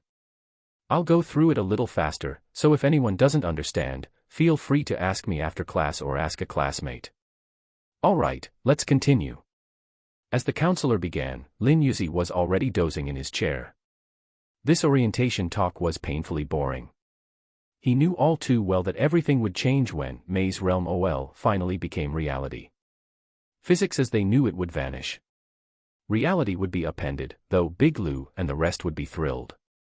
He felt a bit sorry for those taking notes so earnestly now, only to realize a year later that it had all been a waste. The thought alone was painful. Too painful. Slowly, he drifted off to sleep, sinking deeper into his nap. The counselor, meanwhile, kept a close eye on Lin Youzi. Seeing him doze off, he unconsciously lowered his voice. The other students, perhaps sensing his exhaustion, lowered their own voices in unspoken understanding. Their white moonlight had likely been working too hard. After all, she hadn't shown up for a single day of military training. The class speculated that she might be working part-time to cover her tuition. Plus, the students seated by the window had overheard the counselor mention a disability certificate, so they assumed that white moonlight wasn't in the best health. The girls shared a knowing look, understanding her situation. They thought that Lin Youzi was likely in the martial arts program because her parents wanted her to improve her health, a remarkably accurate guess, since that was indeed the principal's intention. Touched by this parental love, the class fell into a hush, moved by a sense of respect and understanding. Only 3 students at the back were left feeling utterly out of place. "Teacher, if you speak any softer, I won't be able to hear a thing." Since they'd arrived last, they had been relegated to the very back row. Meanwhile, Lin Youzi, thanks to her innocent looks and heartwarming story, had become the precious center of attention, practically guarded by the class like a treasured gem. An hour later, the counselor wrapped up his talk. "Did everyone get that?" he asked. "Yes, we got it." The class replied in unison. "Good. I'll send the PPT to the group later. If you have any questions, check it or ask a classmate." Back row trio, we didn't understand a word. Completely isolated from the rest of the class, they couldn't even catch a glimpse of Lin Youzi from the back. They were utterly, and unintentionally, left out. "Ugh, this is ridiculous. All those guys are totally smitten with little Lin," one muttered. "Don't talk. I'm already caught up in it too. I can't even look directly at his face, especially his eyes. They're just haunting. Makes me feel guilty every time." The third sighed. "Let me tell about it. After seeing him that first day, I actually couldn't sleep that night." Remembering the incident, the third member of the trio looked pained. It had been a long, grueling night as he questioned himself repeatedly about his decision to fantasize about someone he thought was his roommate's girlfriend. And today, finding out it was actually little Lin only deepened his despair. The memories made him wish he could bury himself on the spot. He dreaded seeing those pure, bright eyes. Just one look would fill him with guilt if even the slightest impurity crossed his mind. And with that, the third joined the rest in their quiet guilt. The 3 brothers were now the last holdouts against the spell cast on the class. Tick-tock. Tick-tock. Time passed slowly, with the clock on the wall marking the seconds, each tick echoing in the room's silence. In his sleep, Lin Youzi began to dream. He dreamt of mystic realm OL descending upon the world. Once again, he found himself unable to change fate, perishing beneath the hooves of a demonic warhorse. Because he'd been trampled to death in his previous life by that horse, he'd taken extra care in practicing horseback riding, far more diligently than his other training. In his dream, he felt helpless, unable to move as the horse's deadly hooves descended toward him. He tried to resist, but his body was frozen. Suddenly, a figure appeared, a rider draped in a blood-red cloak, wielding a long halberd. With a crimson flash, the weapon sliced through the air, beheading the demon horse and splitting the sky itself. The rider seemed about to turn around. But, as sunlight pierced the sky, he could only see the figure's outline. Straining to make out the face, he couldn't. Until he opened his eyes to see the classroom, bright fluorescent lights, and his silent classmates. He blinked, startled, momentarily wondering if he'd been reborn once more. Looking around in a mild panic, he realized something even more awkward: everyone was staring at him. Just like that dreadful moment when a student falls asleep in class, the teacher pauses, and everyone quietly turns to watch the sleeper get caught. That was exactly how he felt right now. The embarrassment was intense. His cheeks flushed. To think that he, Lin Youzi, having lived 2 lifetimes, would experience such awkwardness, caught sleeping, with everyone's eyes on him. How mortifying. Lin Youzi felt a surge of embarrassment and buried his head, pretending to stay asleep. Ha ha ha. His classmates' friendly laughter filled the room. The counselor shook his head, smiling, and said, "All right, the class meeting is over. You're free to go." The moment he heard this, Lin Youzi bolted, moving as fast as he could out of the classroom, leaving a trail of laughter behind him as his classmates lingered, slowly trickling out. The bitter melon trio exchanged confused glances. What's going on? Why did everyone start laughing? And why did little Lin take off like that? Wait, the meeting just ended. It took a while for them to process what had happened. Eventually, they got up, left the classroom, and headed back to the dorm. Out on the road, Lin Youzi ran into the cool night breeze for a while, letting the wind brush over his flushed cheeks, a refreshing feeling. Gradually, he slowed down until he was walking at a leisurely pace, looking up at the moon, enjoying the gentle passing of time. The girl bathed in moonlight on the sports field drew plenty of attention. Everyone likes to take a few extra glances at something beautiful. But it seemed like the girl had something on her mind. No one dared to approach her. Compared to her, they felt unworthy, afraid that getting close might disturb the beautiful scene. Many people took out their phones to snap a picture. The bitter melon trio arrived a bit later, and upon seeing her, felt their hearts race uncontrollably. Is little Lin really a guy? Maybe we should get him to go for surgery or something. At this suggestion, the other 2 went silent. Classic you, second bro, really pushing the boundaries. But come to think of it. It might not be a bad idea. What are the odds of a successful surgery? No clue. In their deranged conversation, they actually started discussing surgery success rates. It was disturbingly out there. After lingering on the sports field for a while, Lin Youzi sighed into the evening breeze. The dread of that recent dream still loomed over him. A month from now, he still wasn't confident he'd survive. His skills hadn't progressed, and he felt anxious. No active skill, passive skill, area skill, terrain skill, or buff skill, none of the 5 main skill categories had appeared. All he had were the attributes that came with his current level, but they offered little security. Especially after that intense dream, his fear had only grown. He believed in heaven and earth's connection. It was by relying on this sense of intuition that he'd reached the top in Mystic Realm OL Online. Maybe he inherited the Lucky Emperor traits from his past life, which allowed him to level up quickly in the game. But still, the game and reality were worlds apart. In the game, there was no PvP, and fighting monsters was a matter of stats. Reality held far too many unknowns. What should I do? He had no clear answer. In his past life, he died too quickly to gather much intel on Blue Star Online. Stockpiling items was his only fallback, a universal, fail-safe strategy that couldn't hurt. Oh well, one step at a time. First, I'll get some money and buy the land in the Eastern District. That way, if he ran into an unsolvable problem, he could at least hole up in a warehouse, increase his level, and then emerge. As his mind settled, he shifted direction, leaving the field and heading back to the dorm. Tomorrow, he still had to pick up his bow license. And then practice riding. His schedule was packed, keeping him from slipping into nighttime gloom. Little did he know, 3 sneaky shadows followed him. The classmates who had been watching Lin Youzi noticed these 3 trailing figures. A small group quickly gathered to surround the trio. This is Wuhan University. Why are you following a female student? What? We're not following her. We're just heading back to the dorm. Lies. We recorded the whole thing. The bitter melon trio glanced at the video, only to feel a chill at how they looked on screen. It did come off a bit creepy. But who filmed this?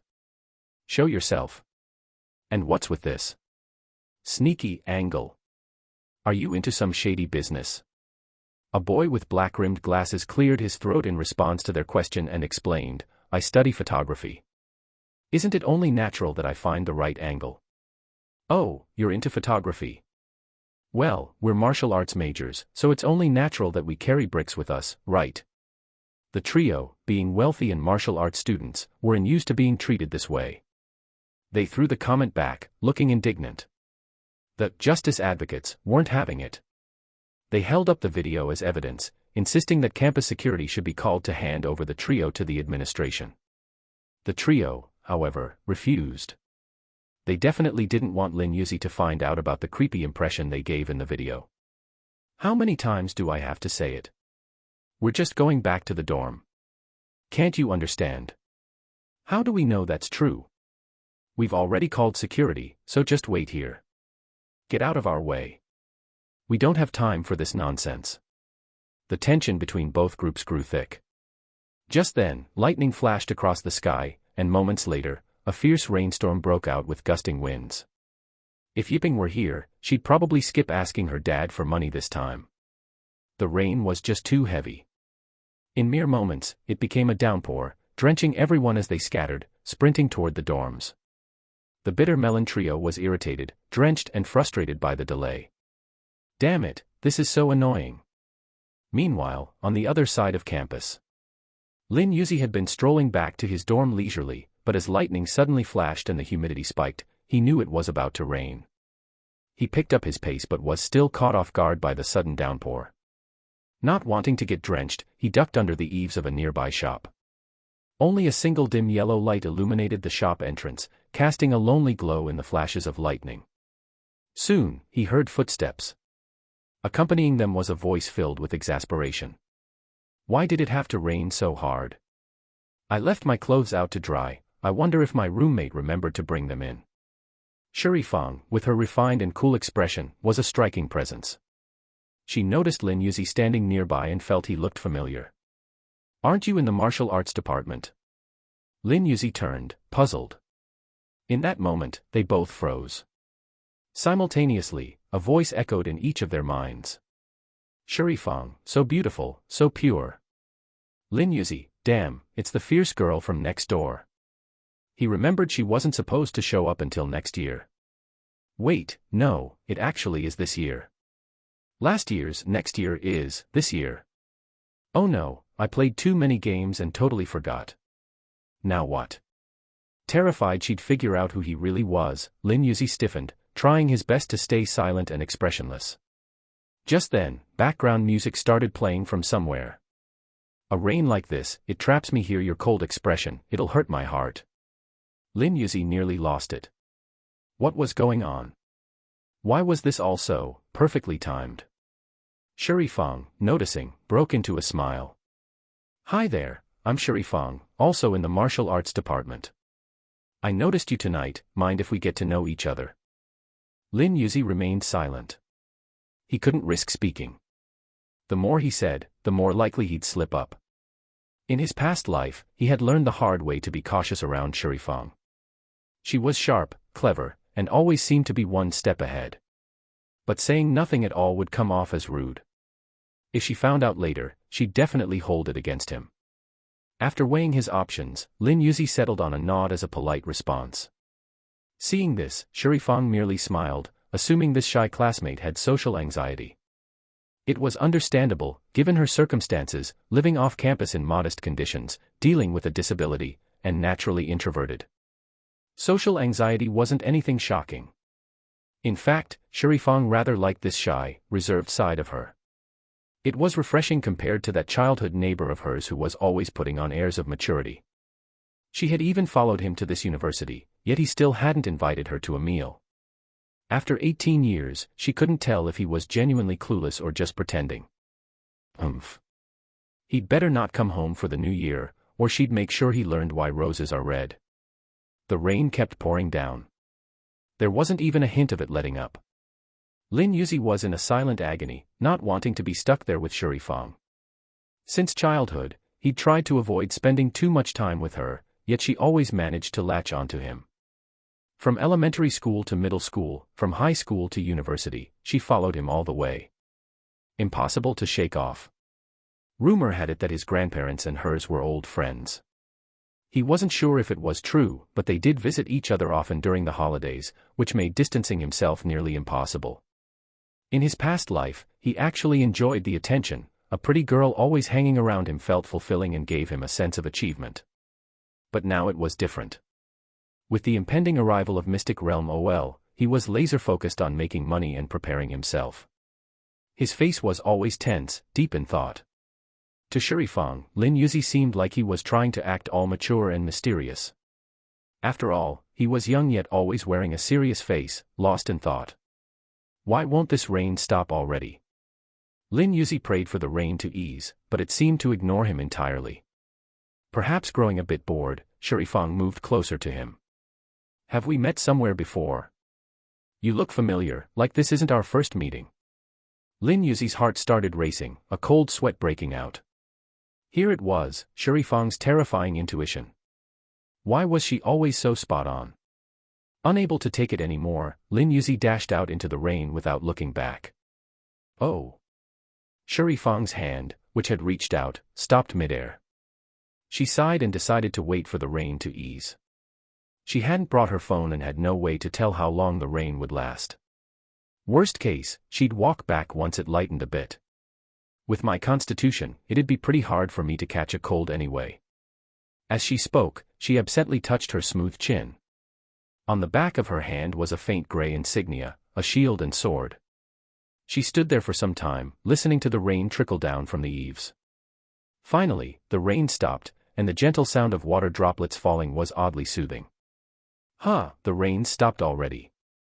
I should have tried to keep her here a bit longer. Shurifang felt a slight embarrassment as she turned and quickly made her way back to the small campus residence. Meanwhile, on the other side of campus, Lin Youzi stood silently under the shelter. The moment he'd returned, the rain stopped. Really, are you picking on me, you rotten sky?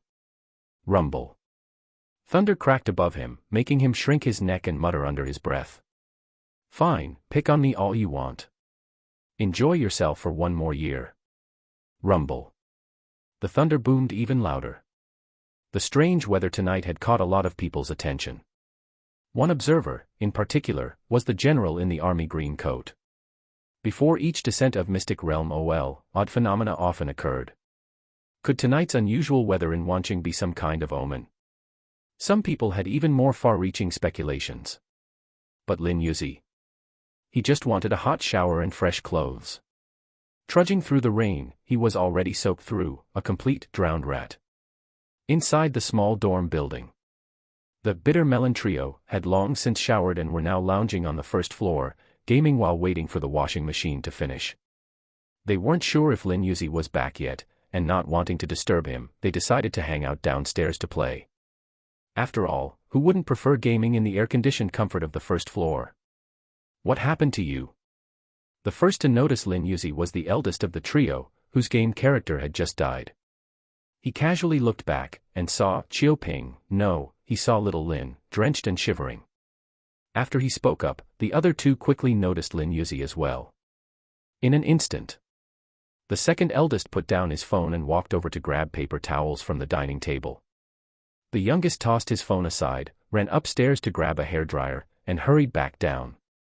The eldest went to shut the door to keep the cold air out, then boiled water, cooling it to a warm temperature before handing it to Lin Youzi. This kind of care. Thank you. Lin Youzi held the cup with both hands. The warmth of the water seeped into him, filling him with gratitude. He felt truly lucky to have roommates like them. The youngest began to dry his hair. Really, don't worry about it. I'll just go upstairs and shower, he said with a smile. At that, the trio backed off, letting him go. Once Lin Youzi disappeared upstairs, they picked up their phones again, only to find that their game had ended in failure. Two teammates had sent them friend requests, adding a mysterious message that was full of, completely unintelligible, yet somehow deeply offensive to them. Was this some kind of code? Upstairs, Lin Youzi undressed, stepped barefoot into the bathroom, and let the hot water wash away the chill clinging to his skin. He couldn't shake the feeling that something was seriously off with this world. It seemed like everything was somehow conspiring to force him to reveal his identity. Why? It wasn't like this in his previous life. Could it be because he was ranked first? Actually, it wasn't just about being ranked first. The disruptions caused by the Chronos tactic had made Blue Star's consciousness prematurely detect him as an anomaly.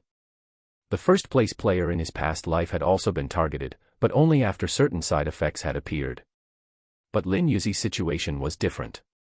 Due to the temporal distortions, he had outsmarted Mystic Realm OL, effectively exploiting a loophole to create a female character. The chain reaction meant that when he inherited his character's panel, an unknown error occurred. Only after this error was corrected would he gradually unlock new abilities and escape this strange targeting. But in order to correct the error, he'd have to match the character panel's fundamental attributes. One of those attributes was gender. He'd already inherited the height, the weight as well. But the gender remained stubbornly unchanged. Changing that attribute was theoretically simple but practically complex. He had to fully illuminate each petal, a representation of the side effects. This created yet another problem. As soon as the side effects appeared, Blue Star's consciousness would label him as an anomaly. In summary, whether or not the error in Lin Youzi's character was resolved, he'd still be targeted by Blue Star's will. Only after Mystic Realm OL officially descended a year from now would the targeting finally lift. Of course, Lin Youzi was unaware of all this. If he had known too soon, he would likely have been overwhelmed with despair. For now, he was merely uneasy, worried that this targeting would bring additional complications. Like, making his money-making plans even more of a hassle.